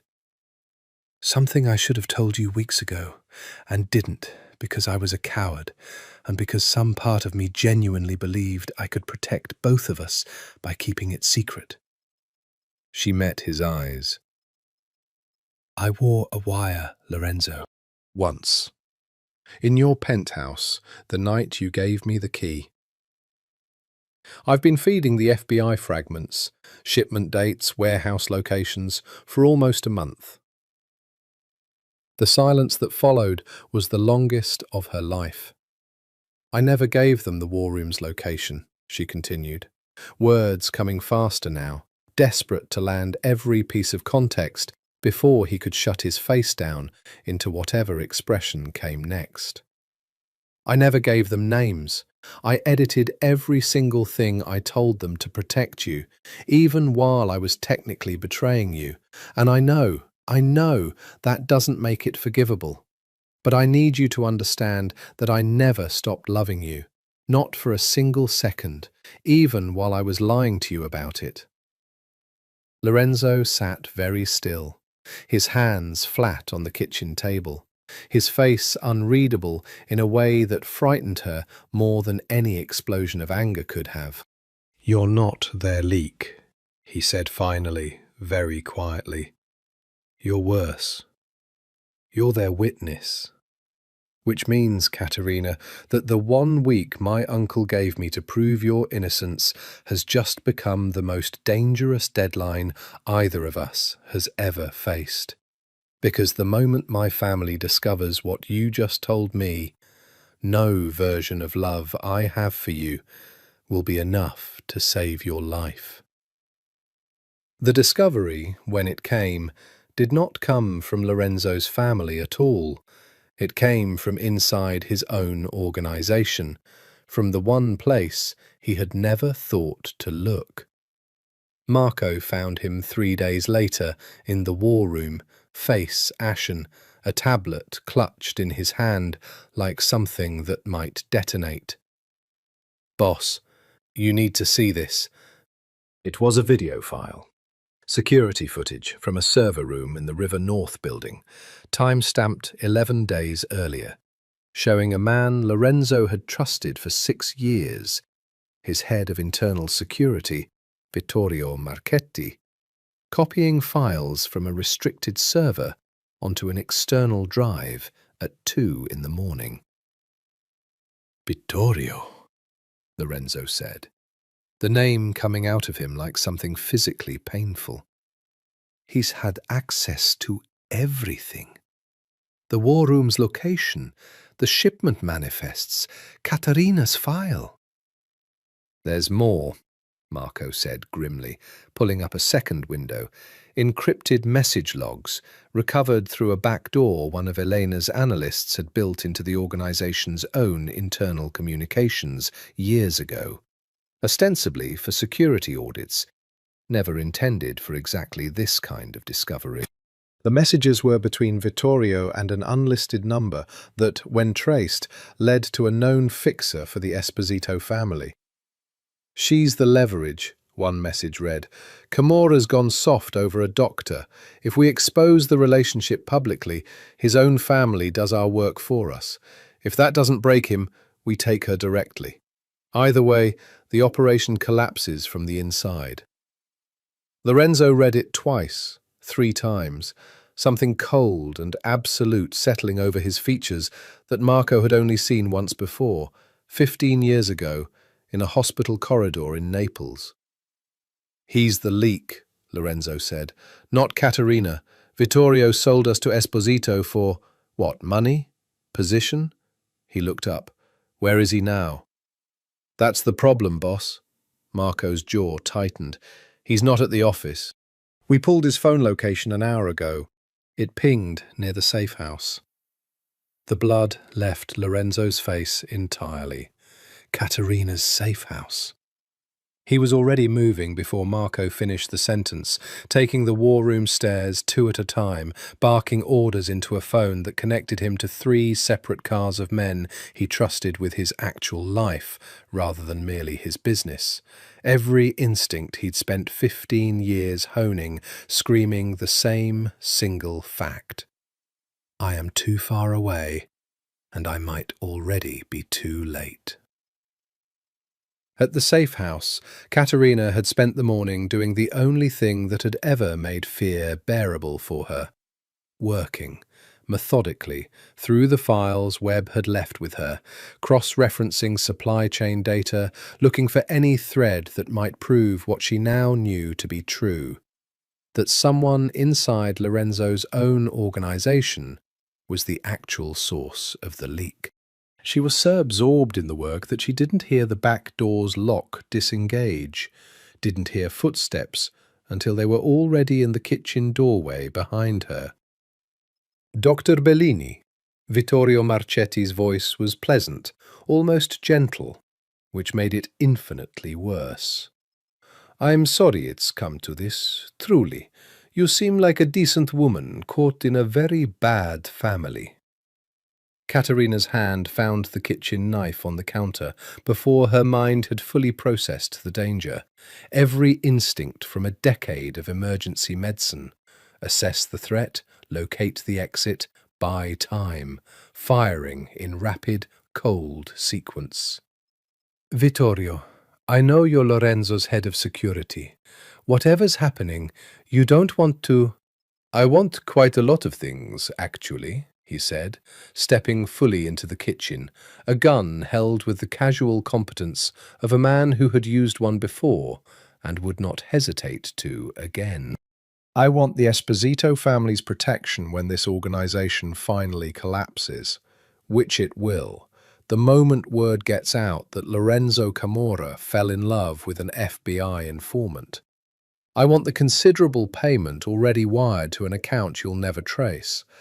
And I want you, Dottoressa, to come with me quietly, Because a hostage with real leverage is worth far more to my new employers than a body, and I would genuinely prefer not to make this messier than it needs to be. Lorenzo will kill you for this. Lorenzo, Vittorio said almost sadly, has spent 15 years building an empire on top of a dead daughter and calling it redemption. He will not survive what's coming, Dr. Bellini, with or without my help. The only question that matters right now is whether you survive it with him. He gestured with the gun toward the door. Come quietly, and I promise you a far better outcome than the one waiting for you if I have to make this difficult. Caterina's mind raced through every option with the cold, fast calculus she'd learned running codes in trauma bays.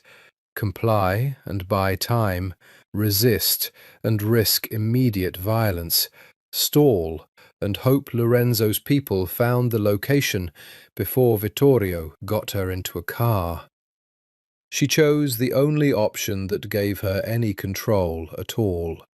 Okay, she said, raising her hands slowly, setting the knife down with deliberate, visible care. Okay, I'll come. It was, she understood even as she said it, both a surrender and the opening move of the only fight she had left to give. Lorenzo arrived at the safe house 11 minutes too late to stop the abduction, and exactly in time to find the single clue Caterina had left him on purpose, the kitchen knife, not put away, not hidden, but laid deliberately across the counter, pointing toward the back door. The only message she'd had time to leave, a man trained to read rooms for exactly this kind of silent signal. She left it for me, Lorenzo said, kneeling by the counter, his voice carrying a controlled fury that made even Marco take an instinctive step back. She knew I'd understand. Direction of travel. She's telling me which way they went. He stood, already moving, already barking coordinates into his phone, every trace of the careful, philanthropic businessman entirely gone, replaced by something Marco had heard about from older men in the organization, but had genuinely never witnessed himself. The version of Lorenzo Camorra his father had been, before 15 years of grief had rebuilt him into someone gentler. Boss, Marco said carefully, jogging to keep pace. We should call this in. Federal backup, local police presence on the route? No police, Lorenzo said flatly. No federal anything. The moment law enforcement is involved, Vittorio panics, and a panicked man with a hostage and an Esposito payday waiting at the end of this does not make rational decisions. This ends with my hands, Marco, or it doesn't end at all.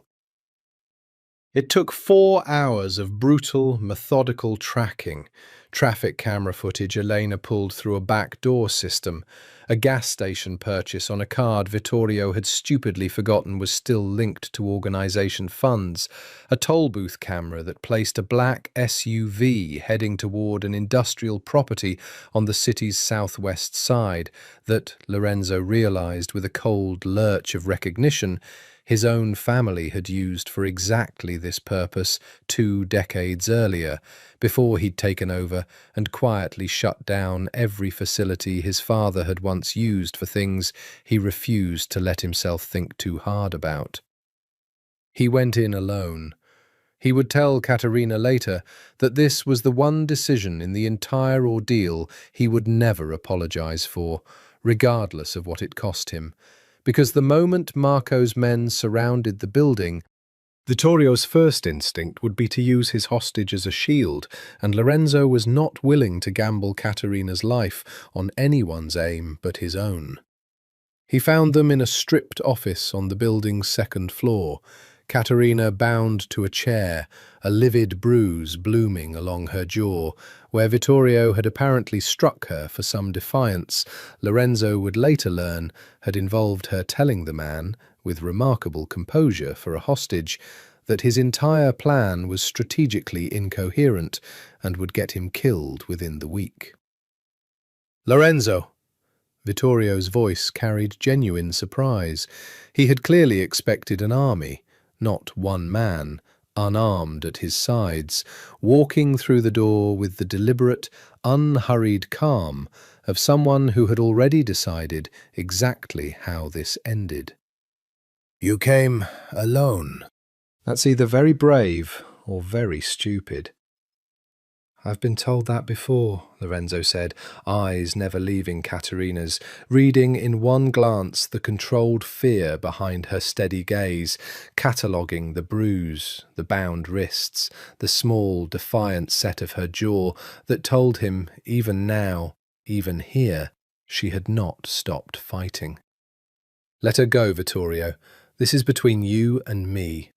It was always going to be between you and me. The moment you decided to betray 6 years of trust for an Esposito paycheck." "You think this is about money?" Something genuinely wounded flickered across Vittorio's face. "I watched you become unrecognizable, Lorenzo.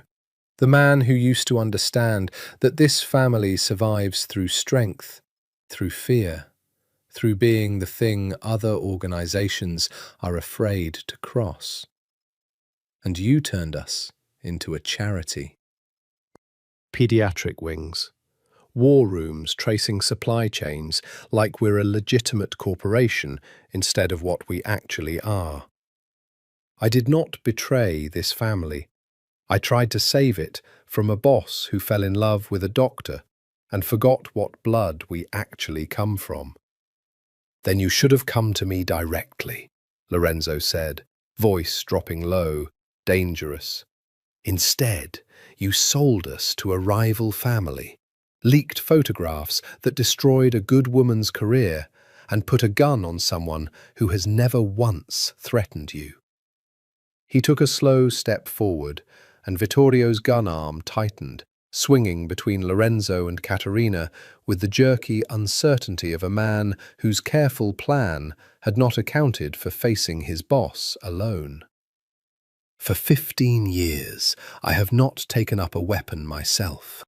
I have built an organization of people I trusted to handle violence so that I would not have to become my father, so that some part of me could still look at my daughter's photograph and believe I had honored what she would have wanted me to become."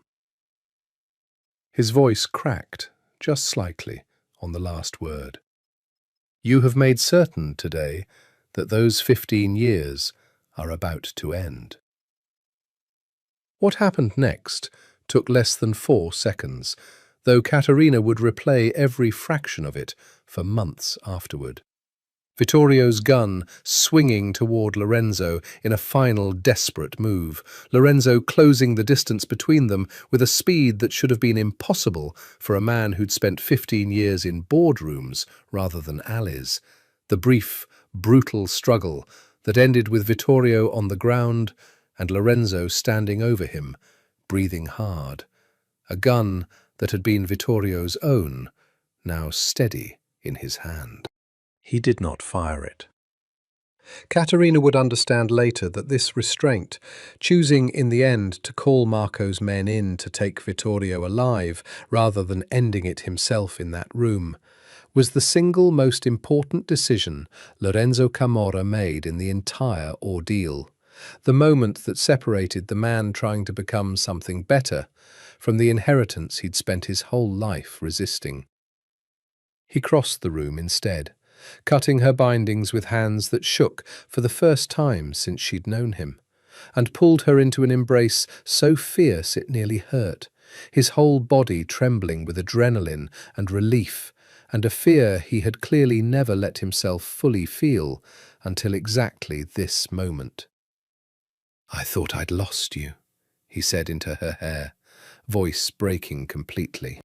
"For the first time in 15 years, Caterina, I took up arms for someone, not for power, not for my family's business, not for revenge, for you, only for you. And I have never in my entire life been more terrified of anything than I was of losing this fight. The weeks that followed, unspooled in a blur of consequences neither of them had fully anticipated. Vittorio Marchetti, delivered to Marco's people rather than the police, disappeared from Caterina's life entirely. She did not ask what happened to him, and Lorenzo did not offer, and the silence between them on that particular subject became one of the unspoken boundaries that defined the strange, fragile new shape of their relationship. The Esposito family's involvement, once exposed through the encrypted messages Elena had recovered, triggered a quiet, brutal realignment of territory across the Midwest that played out in headlines Caterina deliberately avoided reading, understanding instinctively that whatever justice existed in Lorenzo's world operated by rules she did not want to fully witness, even as she continued, somehow, to love the man at the center of them. Dominic, the consigliere, called a second family meeting 10 days after the rescue. This one, Lorenzo told her afterward, had gone very differently from the first.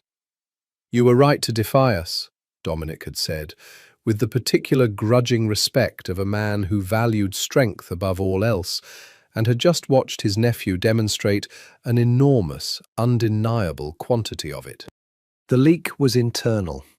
The woman was loyal, and more than that, she showed courage in that room that men twice her size would not have managed. "I withdraw my concern, Lorenzo. But I will tell you plainly, the federal pressure has not eased. If anything, the Esposito collapse has drawn more attention to our operations, not less. You need to consider, very seriously, what kind of future this family has left, and what kind of future you intend to build inside it, with or without her." It was a warning dressed as a blessing, and Lorenzo understood it exactly as intended. For Caterina, the professional consequences proved harder to undo than the family's suspicion had been. The hospital's ethics board, after a 6-week review that felt to her like a slow public execution, ultimately cleared her of any wrongdoing. Webb's testimony about her cooperation with federal investigators, delivered under careful legal constraints that protected the integrity of the ongoing case, had been the decisive factor. But the damage to her reputation within the medical community proved far more durable than any official ruling. Patients she'd treated for years looked at her differently. Colleagues who'd once sought her out for second opinions now found reasons to avoid eye contact in hallways. Her attending, Dr. Okonkwo Reyes, fought for her reinstatement with a loyalty that moved her to tears, but even he could not fully undo the tabloid narrative that had calcified in the public mind. The doctor who fell in love with a mob boss. "I don't regret any of it," she told Lorenzo one night, sitting on the floor of his penthouse with her back against the couch, exhausted from a reinstatement hearing that had felt more like an interrogation than a professional review. "Not the warehouse, not the wire, not loving you. But I won't pretend it hasn't cost me things I'm not sure I'll ever get back." "I know," Lorenzo said quietly, sitting beside her, his hand finding hers in the particular way that had become, over these difficult months, the only language either of them fully trusted anymore.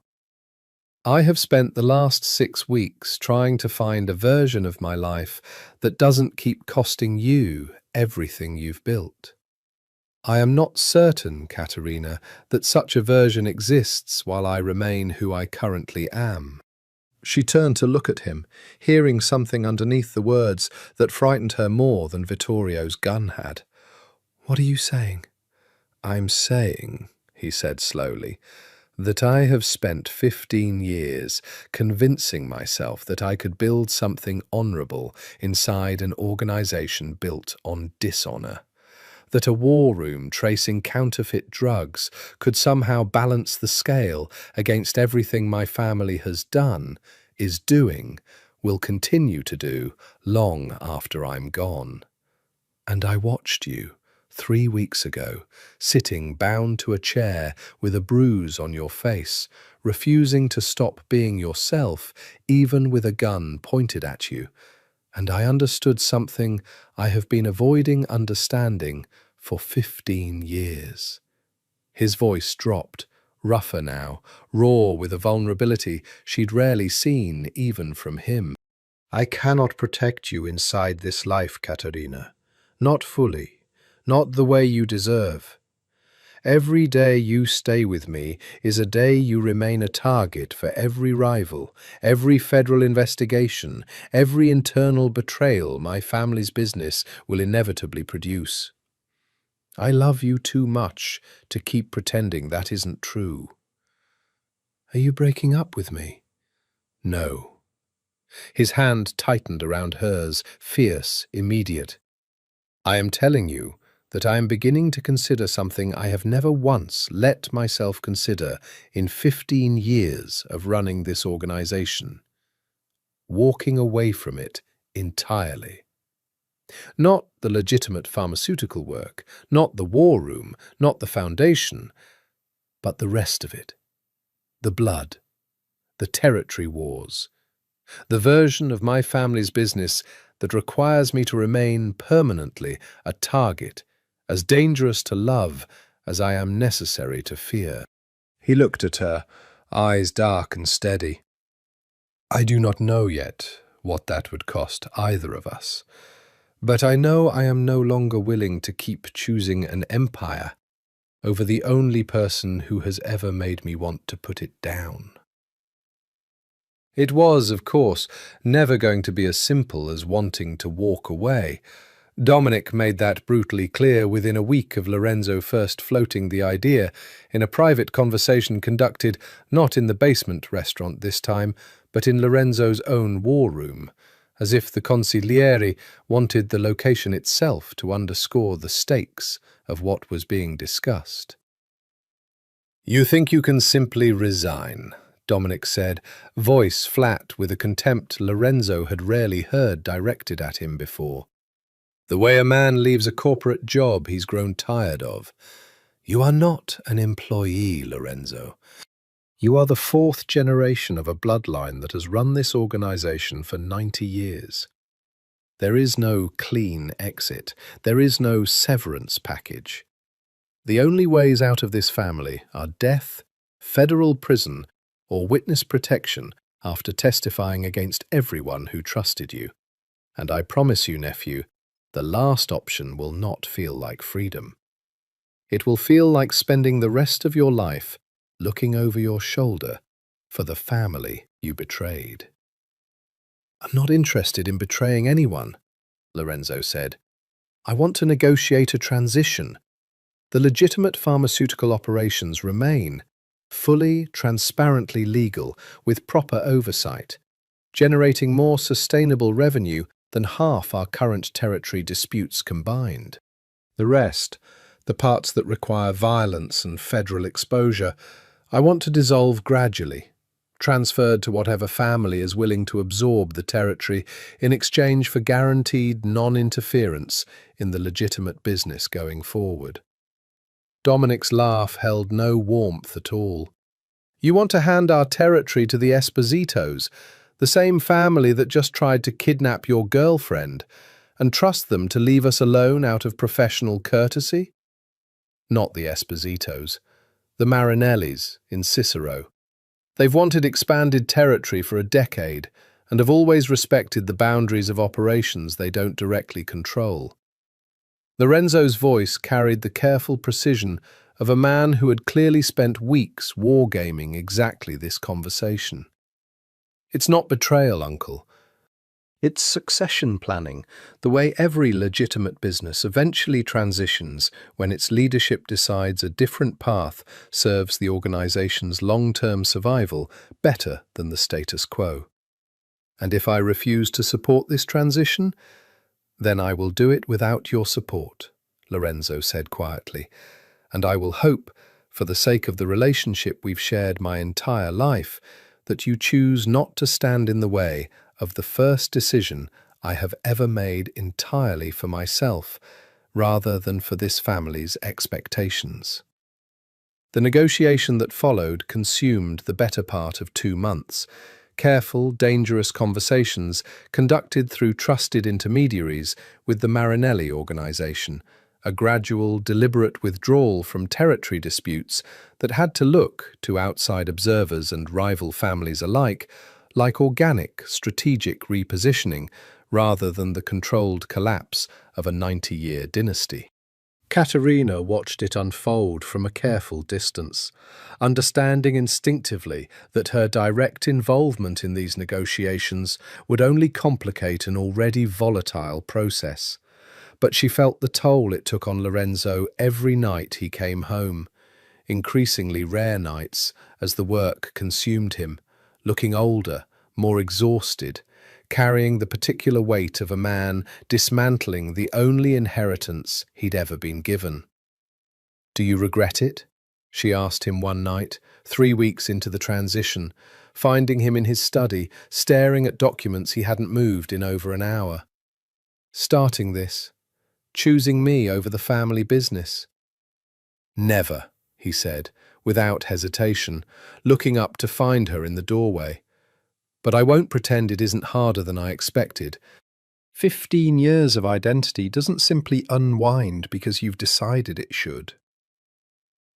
He set down the documents, rubbing his eyes with the exhausted gesture of a man who hadn't slept properly in weeks.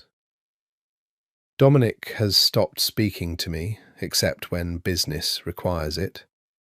Tony has been making comments to the other capos that I'm certain are meant to reach my ears, questioning my judgment, my loyalty, whether a man this distracted by a woman is fit to lead the family through a transition this delicate." His jaw tightened. "I am gambling everything, Katerina. The family's stability, my own safety, possibly yours. And some days I am not entirely certain the gamble is the right one." "It is," she said, crossing the room to sit beside him, taking his hand the way he so often took hers. An anchor, offered freely, asking nothing in return, except the simple fact of being trusted with it.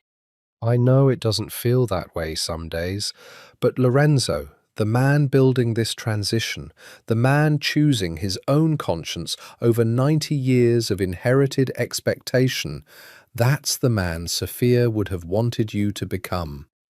Not the boss who inherited an empire.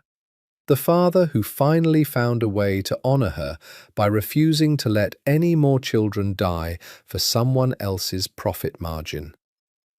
He turned to look at her, something fragile and grateful moving across his face.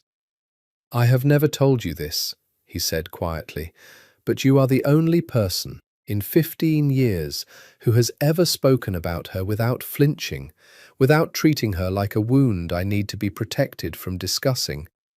You speak about my daughter like she was a real person, with a real future that was stolen, instead of a tragedy I should learn to move past." "She was a real person," Katerina said softly, "and she still matters, Lorenzo.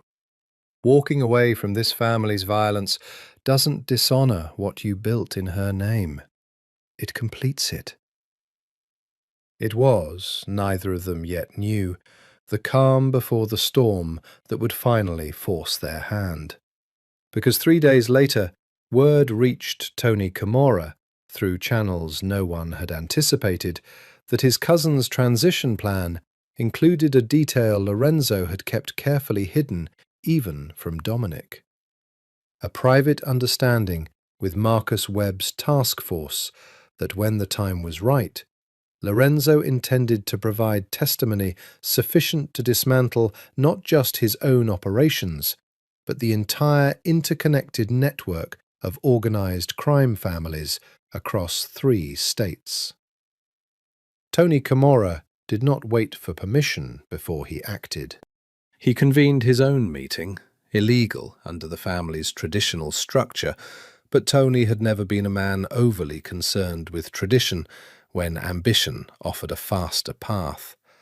Gathering 4 capos loyal to him in the basement of a different restaurant, one his cousin had no surveillance access to, and laid out the discovery with the particular relish of a man who had finally found the leverage he'd been hunting for months. "He's not retiring," Tony told the room. "He's flipping. Webb's task force has been building a case against this family for over a year, and my cousin, the boss who's supposed to protect us, has apparently decided his own survival and his girlfriend's freedom are worth more than 90 years of family loyalty." He let the accusation settle, watching it land on faces that had served the Camorra name since before Tony was born. "I have proof. Encrypted communications between Lorenzo's people and Webb's office, dated 3 weeks ago, discussing terms for testimony in exchange for reduced charges and witness protection. It was, Tony would never admit, a partial fabrication. The communications were real, intercepted through a contact inside the federal building's IT department, but the terms had not yet been finalized, the testimony not yet committed to.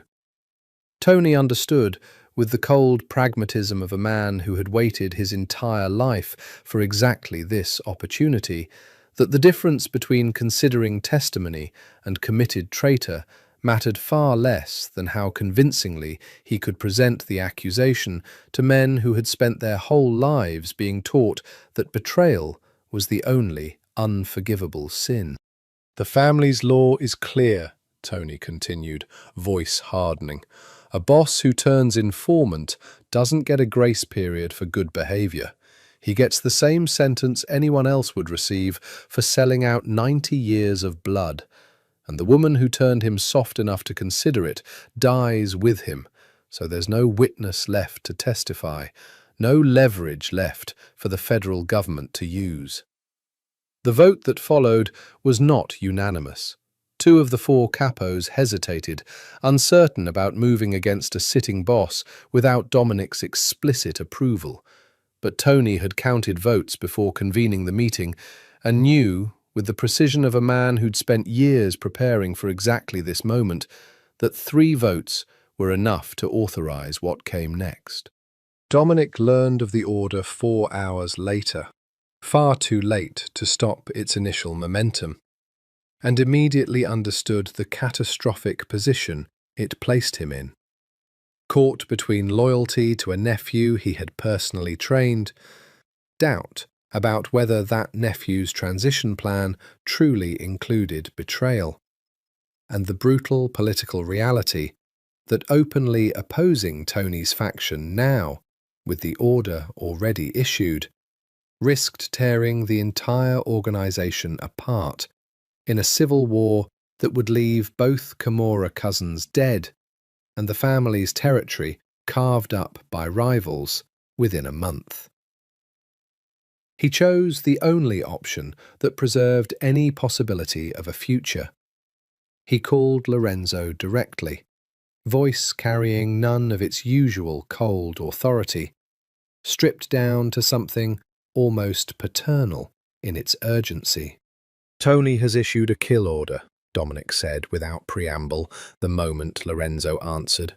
"On you and on Caterina. He claims he has proof you're cooperating with the federal task force, proof I have not personally verified, and proof I do not fully trust, but proof that has already convinced enough of the family's capos to authorize action. You have hours, Lorenzo, not days. Whatever you intend to do, you need to do it now." Lorenzo's blood went cold. Whose hand is carrying it out? Tony's, personally, with 2 men loyal to him. They left 20 minutes ago. I don't know their exact destination, but given the timing, I would assume they're heading for your apartment first, and Caterina's hospital second. She's not at the hospital. She's reinstated, but on a modified schedule. Lorenzo was already moving, grabbing his coat, his phone pressed to his ear with one hand, while the other reached for a gun he kept locked in his study, a weapon he had not touched in 15 years, and now found himself reaching for with grim, practiced certainty. "Dominic, why are you telling me this? You could let this happen. It solves your problem with me as cleanly as anything could." A long silence on the line. "Because, despite everything," Dominic said finally, voice rough, with an emotion Lorenzo had genuinely never heard from his uncle before, "you are still my brother's son, and I watched you become someone better than any of us thought you'd become, even if it cost this family something we weren't prepared to lose. I cannot stop Tony's order, but I am not willing to let it succeed without at least giving you the chance to run." "Run where? This is Tony's territory as much as it's mine. Every safe house, every contact, every road out of this city." "Not every road," Dominic interrupted. "There's a private airstrip 40 miles southwest, registered to a shell company that has never once appeared in any operational document Tony has access to. I used it myself, years ago, for things your father never knew about. The plane is fueled and ready within the hour if you call the number I'm about to send you." A pause, heavy with everything neither man could quite say. "Get her, Lorenzo. Get out. And do not, under any circumstances, look back to settle this with Tony directly. That is exactly the confrontation he is hoping you'll choose, because it gives him the justification he needs to finish what tonight's order started." Lorenzo was already in the car, Marco driving with white-knuckled urgency through streets that suddenly felt like enemy territory, in a city he'd spent his entire life believing belonged to him. "Katerina," he said into the phone, the moment her line connected, voice raw with a fear that cut through every careful control he'd built over 15 years. "Listen to me very carefully. I need you to leave wherever you are right now and meet me at the corner of Halstead and Roosevelt in exactly 12 minutes. Don't ask why. Don't pack anything. Just go, now, and trust me the way you trusted me in that warehouse 15 months ago, when you looked a dangerous man directly in the eye and decided to believe him anyway." She was waiting at the corner when Marco's car pulled up. Exactly 12 minutes later, no questions asked, every instinct from a decade of medical training telling her that some emergencies didn't allow time for explanation before action. "Get in," Lorenzo said, already reaching to pull the door shut behind her before the car had fully stopped moving, Marco accelerating away from the curb with a precision that suggested he'd planned this exact escape route days, not minutes, in advance. "Tony's issued a kill order on both of us. We have a plane waiting 40 miles from here, and after that, I genuinely do not know."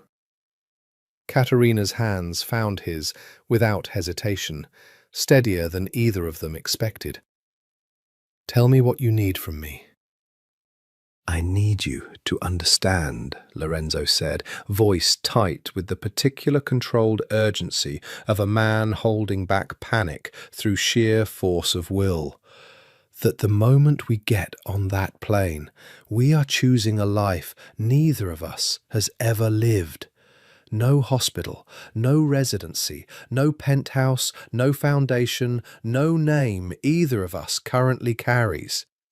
48 hours from now, if we are very, very lucky, we are alive somewhere Tony cannot reach us, and we begin building an entirely different existence from absolutely nothing."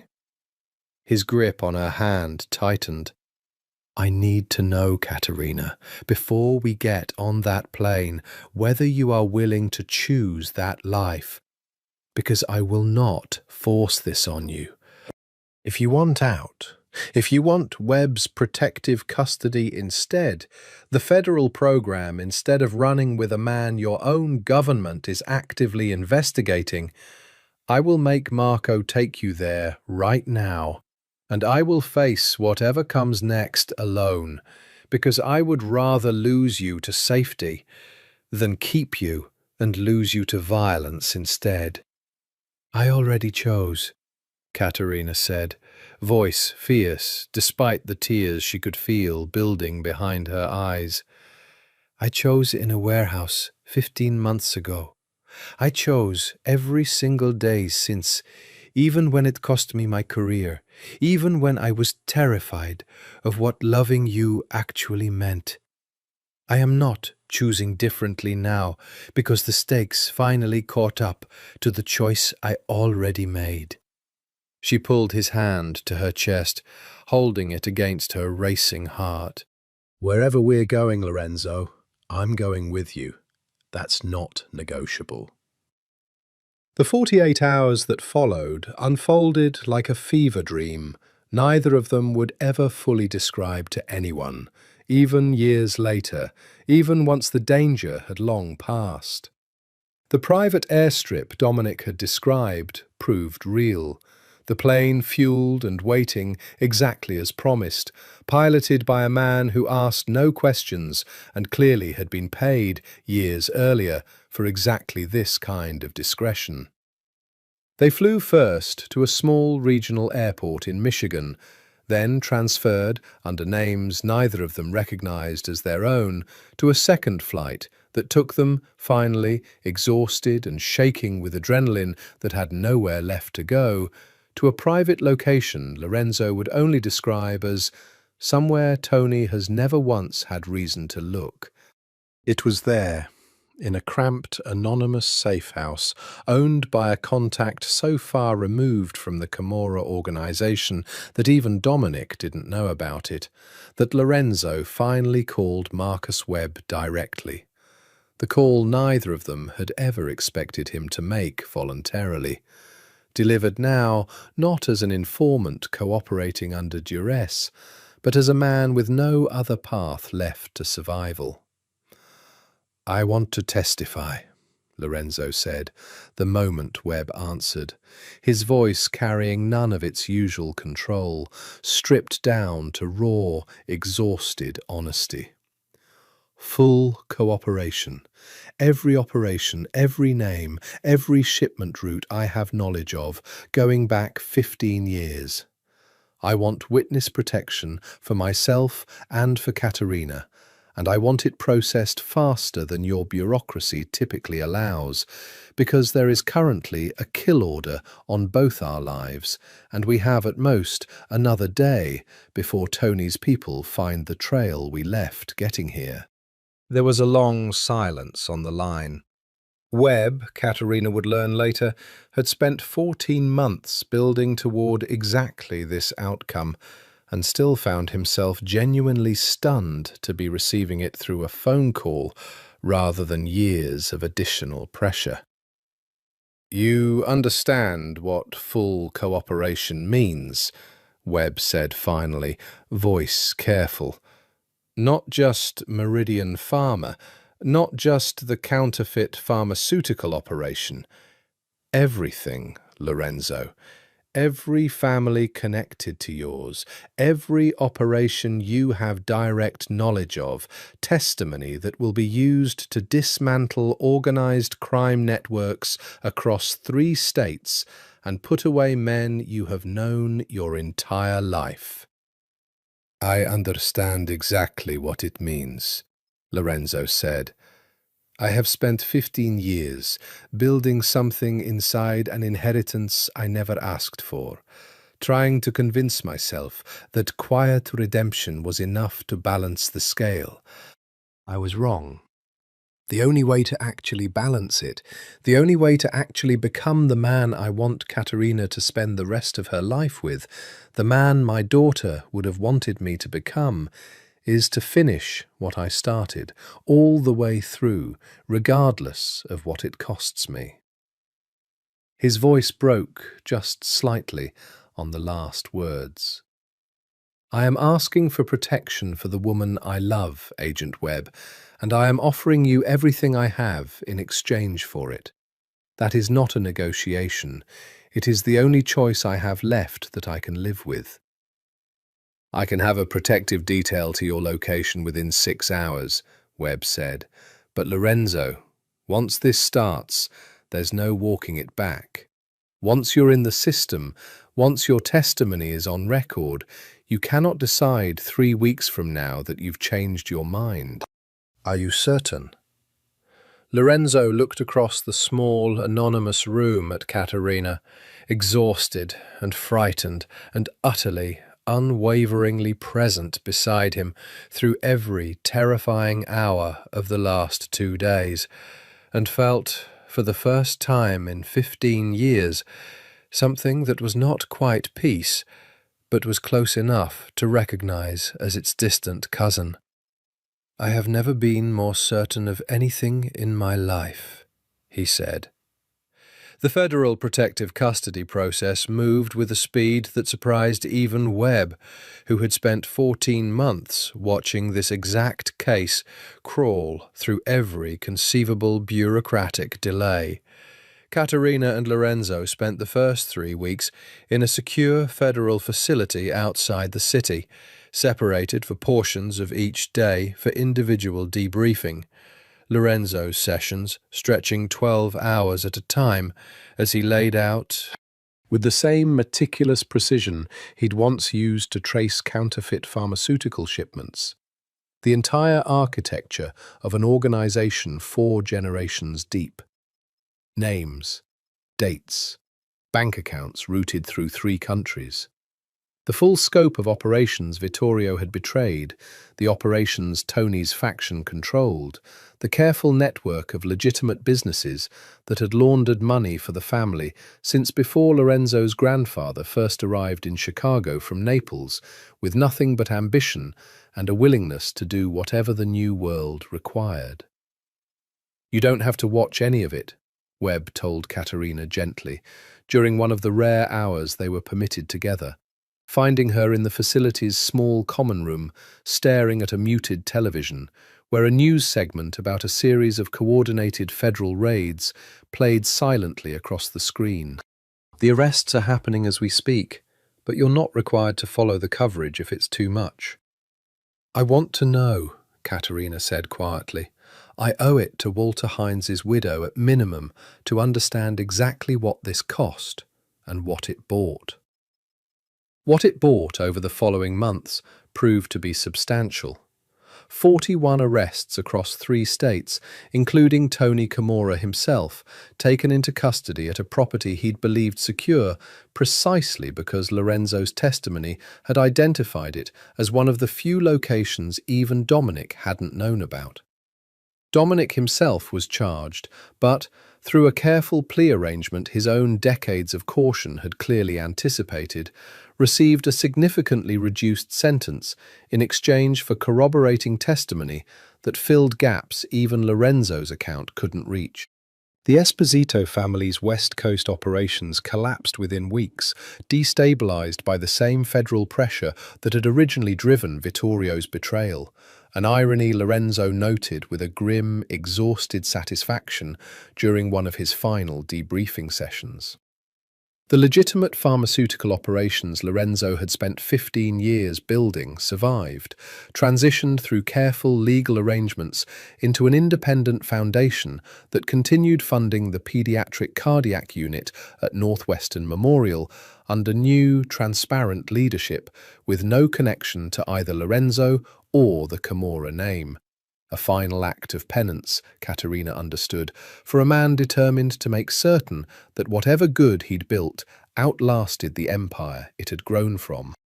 The trial itself, when it finally came, unfolded over 6 grueling weeks that Katerina watched in careful, anonymized snippets through Webb's office, never permitted to attend in person for security reasons that no longer required explanation.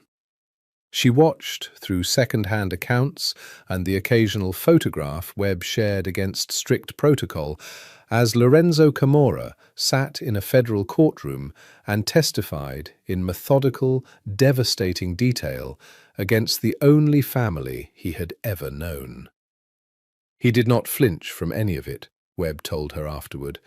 He answered every question with the same precise honesty he'd shown in their very first debriefing session, including the questions that clearly cost him the most, questions about his own violence, his own complicity in 15 years of an organization's brutality, delivered without the careful distance of a man trying to minimize his own guilt. "I am not here today because I believe I have earned forgiveness," Lorenzo told the courtroom, in testimony that would later be quoted in 3 separate news outlets. "I am here because I spent 15 years telling myself that controlling violence from the inside was different from committing it. And I have come to understand that the distinction was a comfortable lie I told myself to survive what I had become. I cannot undo what this organization has done, what I personally have done. I can only offer this testimony in full, in the hope that it prevents even a fraction of the harm I spent 15 years failing to fully prevent myself." Tony Camorra, convicted on racketeering and conspiracy to commit murder charges related to the kill order, received a sentence of 32 years. Vittorio Marchetti, located eventually through a federal task force operating in coordination with Lorenzo's testimony, received 22 years for his role in the Esposito conspiracy. Dominic, his cooperation weighed carefully against decades of leadership within the organization, received 8 years, eligible for parole in 5. Lorenzo himself, under the terms of his cooperation agreement, received a significantly reduced sentence, 18 months, the majority of which the court agreed to convert into supervised service requirements, given the scope and value of his testimony, followed by entry into the Federal Witness Protection Program alongside Caterina, whose own cooperation, beginning with 3 months of carefully edited intelligence fed through Marcus Webb's careful guidance, was formally acknowledged as instrumental to the case's success. 18 months, Caterina said, the night the sentencing was finalized, sitting across from Lorenzo in the small federal housing unit they'd been assigned during the final stage of the process, both of them still adjusting to the strange, suspended reality of a life paused between one identity and the next. "I can survive 18 months. I've survived worse." "I know you can," Lorenzo said, reaching for her hand across the small table, the gesture as natural now as breathing, 15 months and a lifetime of danger having worn away every hesitation either of them once carried. "But Caterina, I need you to understand something before this next chapter begins. Whatever name they give us when this is finished, whatever city, whatever life we're permitted to rebuild, I am not the same man who stood in a warehouse and told you I hadn't decided whether you were the bravest woman I'd ever met or the stupidest." His thumb traced slow circles across her knuckles, the same gesture that had undone her completely on their second real conversation, 15 months and an entire transformed life ago. "I am simply a man who loves you, with nothing left to offer except the truth and the hope that it's finally, after everything, enough." The Federal Witness Protection Program, Caterina learned, was a far stranger and more bureaucratically mundane process than any of the espionage films had prepared her for. A series of careful interviews about preferences, skill transferability, regional safety assessments, and finally, after months of careful planning, a single meeting with a placement coordinator who slid 2 folders across a plain conference table with the unceremonious efficiency of a woman who had done this hundreds of times before. Rome, the coordinator said, was Mr. Kimura's request, given his family's historical roots in Italy and his fluency. We've coordinated with Italian authorities for a parallel protection arrangement. Unusual, but his testimony's value to ongoing international investigations made the cross-border cooperation worth the additional complexity. You'll have new identities, fully documented, fully integrated into Italian systems. New names, new histories, consistent enough to withstand scrutiny, but flexible enough to let you build whatever life you actually want underneath them. Caterina opened her folder with hands that, after everything, the warehouse, the wire, the kidnapping, the kill order, 18 months of a life lived in careful, monitored fragments, still managed to shake with something that felt, for the first time in longer than she could remember, genuinely close to hope. Caterina Conti, physician. Relocating from the United States following the completion of an international medical fellowship, she would, the documentation explained, be eligible to sit for Italian medical licensing exams within 6 months. Her residency credentials transferable through a careful bureaucratic process the placement coordinator assured her had already been quietly initiated. A new hospital, a new specialty track if she wanted one, pediatric cardiology perhaps, a direction she'd been quietly considering since the night Lorenzo first told her about Sophia, though she hadn't yet said this out loud to anyone, including herself.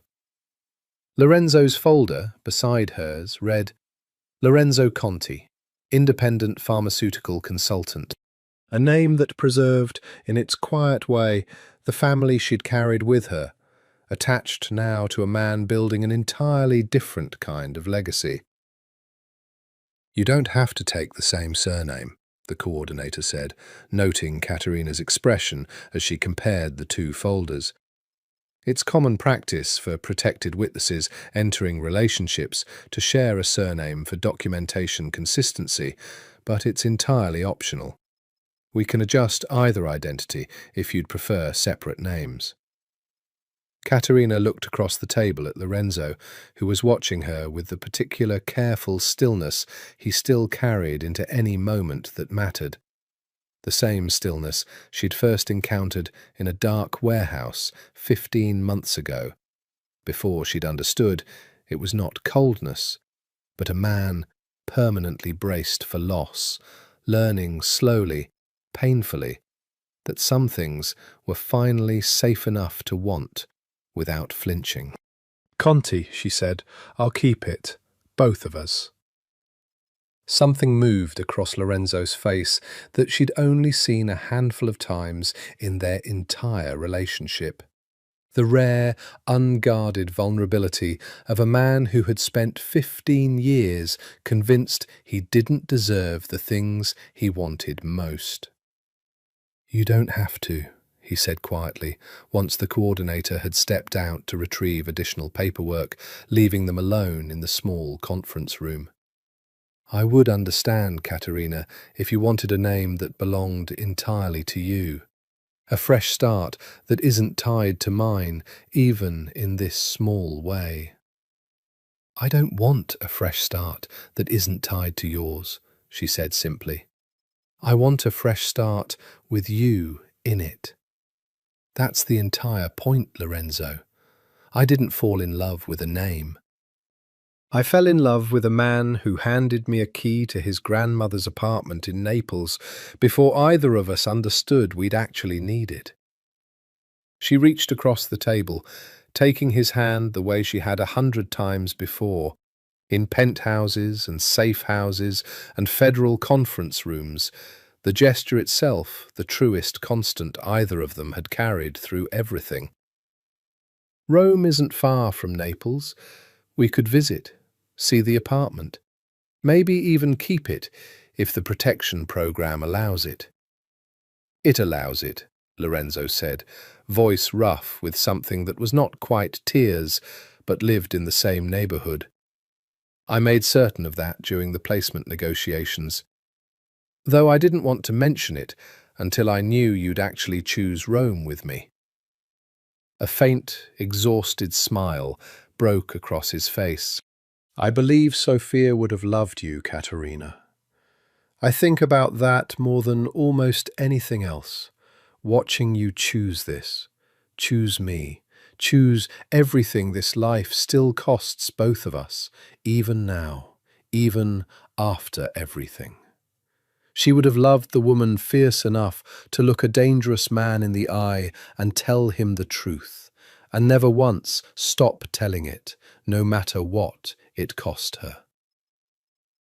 6 weeks later, on a grey morning at O'Hare that felt to Katerina both achingly ordinary and impossibly significant, Caterina Conti and Lorenzo Conti boarded a flight to Rome under the careful, quiet supervision of a federal marshal who would shadow their transition for exactly as long as the international protection arrangement required, and not 1 day longer. Katerina looked out the window as Chicago fell away beneath the wing. The city, where she'd broken into a warehouse alone in the dark, where she'd fallen in love with a dangerous man across a candle-lit table, where she'd worn a wire against her own skin and nearly lost everything trying to hold two truths at once, and felt, for the first time in 15 months, the particular unfamiliar lightness of a person finally permitted to simply exist, without strategy, without fear, without the constant calculus of survival that had defined every single day since the night she'd first heard Lorenzo Camora's voice in the dark. "Ready?" Lorenzo asked, reaching for her hand as the plane levelled off above the clouds. "Ready," Katerina said, and meant it completely. For the first time, understanding that the word didn't mean unafraid. It meant simply willing. Willing to build something new from the wreckage of everything they'd survived. Willing to trust a love that had cost them both nearly everything and given them, in exchange, something neither of them had quite dared to name until now. Rome, in late spring, smelled of jasmine and exhaust, and something underneath both that Katerina would come to understand over the following months as simply the smell of a city old enough to have survived everything and forgotten nothing. Their apartment, a modest 2-bedroom in Trastevere, chosen deliberately for its narrow, anonymous streets and its distance from anywhere either of them had documented connections, became, slowly, almost unbearably ordinary in the best possible way. Caterina sat for her Italian medical licensing exams 8 months after their arrival, passing with a score that earned her a position at a respected paediatric cardiology fellowship in a hospital 20 minutes from their front door. The specialty choice she'd quietly carried since the night Lorenzo first told her about Sophia, now finally given a name and a purpose of its own. Lorenzo built something slower, more careful, a small pharmaceutical consultancy that began modestly by helping 2 Roman hospitals modernize their supply chain verification systems. The exact skill set 15 years of building Meridian Pharma's war room had given him, now stripped entirely of the empire it had once served. It would never make him wealthy in the way the Camorra name once had. He did not seem to mind. They did not speak often about Chicago. The trial's aftermath continued to unfold from a distance, mediated through careful, infrequent communications with Marcus Webb, who called every few months with updates neither of them particularly wanted, but both felt obligated to receive. Tony's appeal denied, Dominic's parole hearing scheduled. The slow, methodical dismantling of an organisation that had once defined every hour of Lorenzo's life now reduced to brief clinical phone calls in a language that felt increasingly like it belonged to someone else's history. "Do you miss it?" Katerina asked him once, 18 months into their new life. Lying together on the small terrace of their apartment, the Roman evening settling gold and warm around them. Any of it. The penthouse, the power, the version of yourself who walked into rooms and watched people go quiet. Lorenzo considered the question with the same careful honesty he brought to everything now. The performed confidence of his old life worn away entirely, replaced by something quieter and, Katerina thought, infinitely more genuine. "Sometimes," he admitted. "Not the violence, never the violence.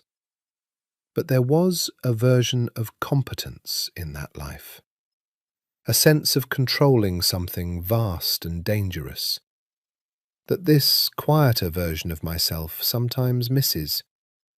The way I imagine a soldier misses the clarity of combat, even while being grateful for peace."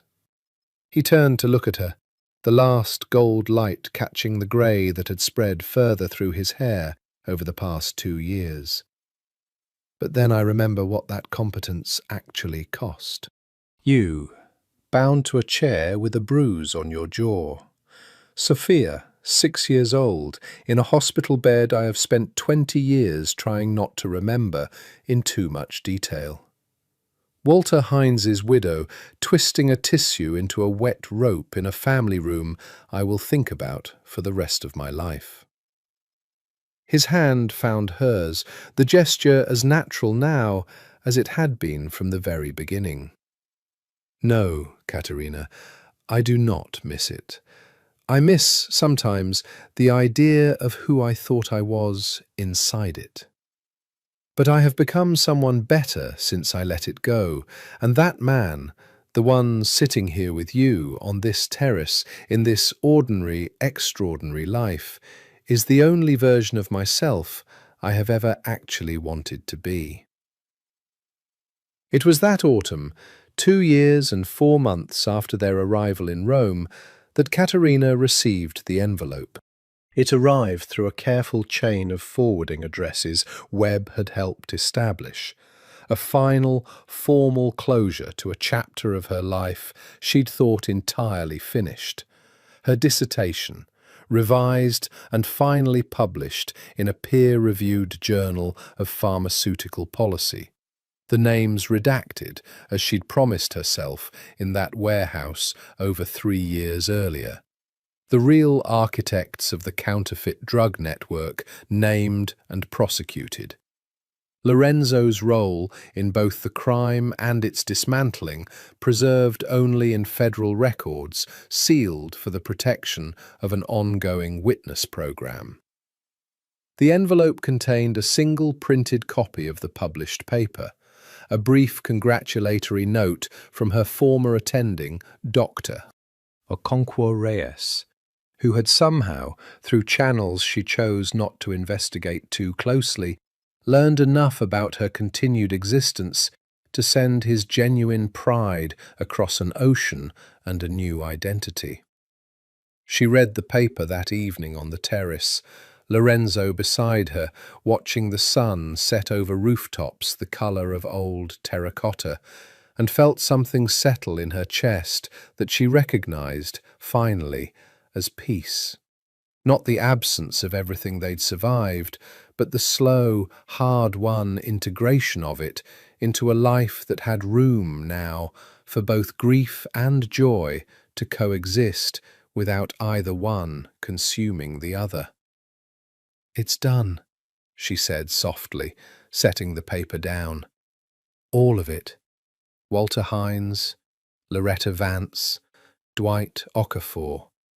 Their families finally have the full truth, published, permanent, impossible to bury again." "It's done," Lorenzo agreed, pulling her closer against his side, the city settling into evening around them, jasmine and old stone, and the particular gold light that made Rome feel, even after 2 years, like a place that had been waiting for them their entire lives. And we're still here, together, after everything that should have ended this story a dozen different ways. Katerina turned to look at him. This man who had once told her in a dark warehouse that he hadn't decided whether she was the bravest woman he'd ever met or the stupidest. This man who had handed her a key to his grandmother's apartment before either of them understood they'd need it. This man who had taken up arms for the first time in 15 years, not for power, but for her, and understood, with the particular clarity that only survives genuine difficulty, exactly what they had built together. "If you want to find me," she said, quoting back to him, softly, the words from a note that had once changed the entire shape of her life, though the context had long since transformed into something gentler. "You don't have to look very far anymore." "No," Lorenzo agreed, drawing her hand to his lips, the Roman evening deepening around them into the particular blue dark that belonged, now, entirely to the life they'd chosen together. "I never do."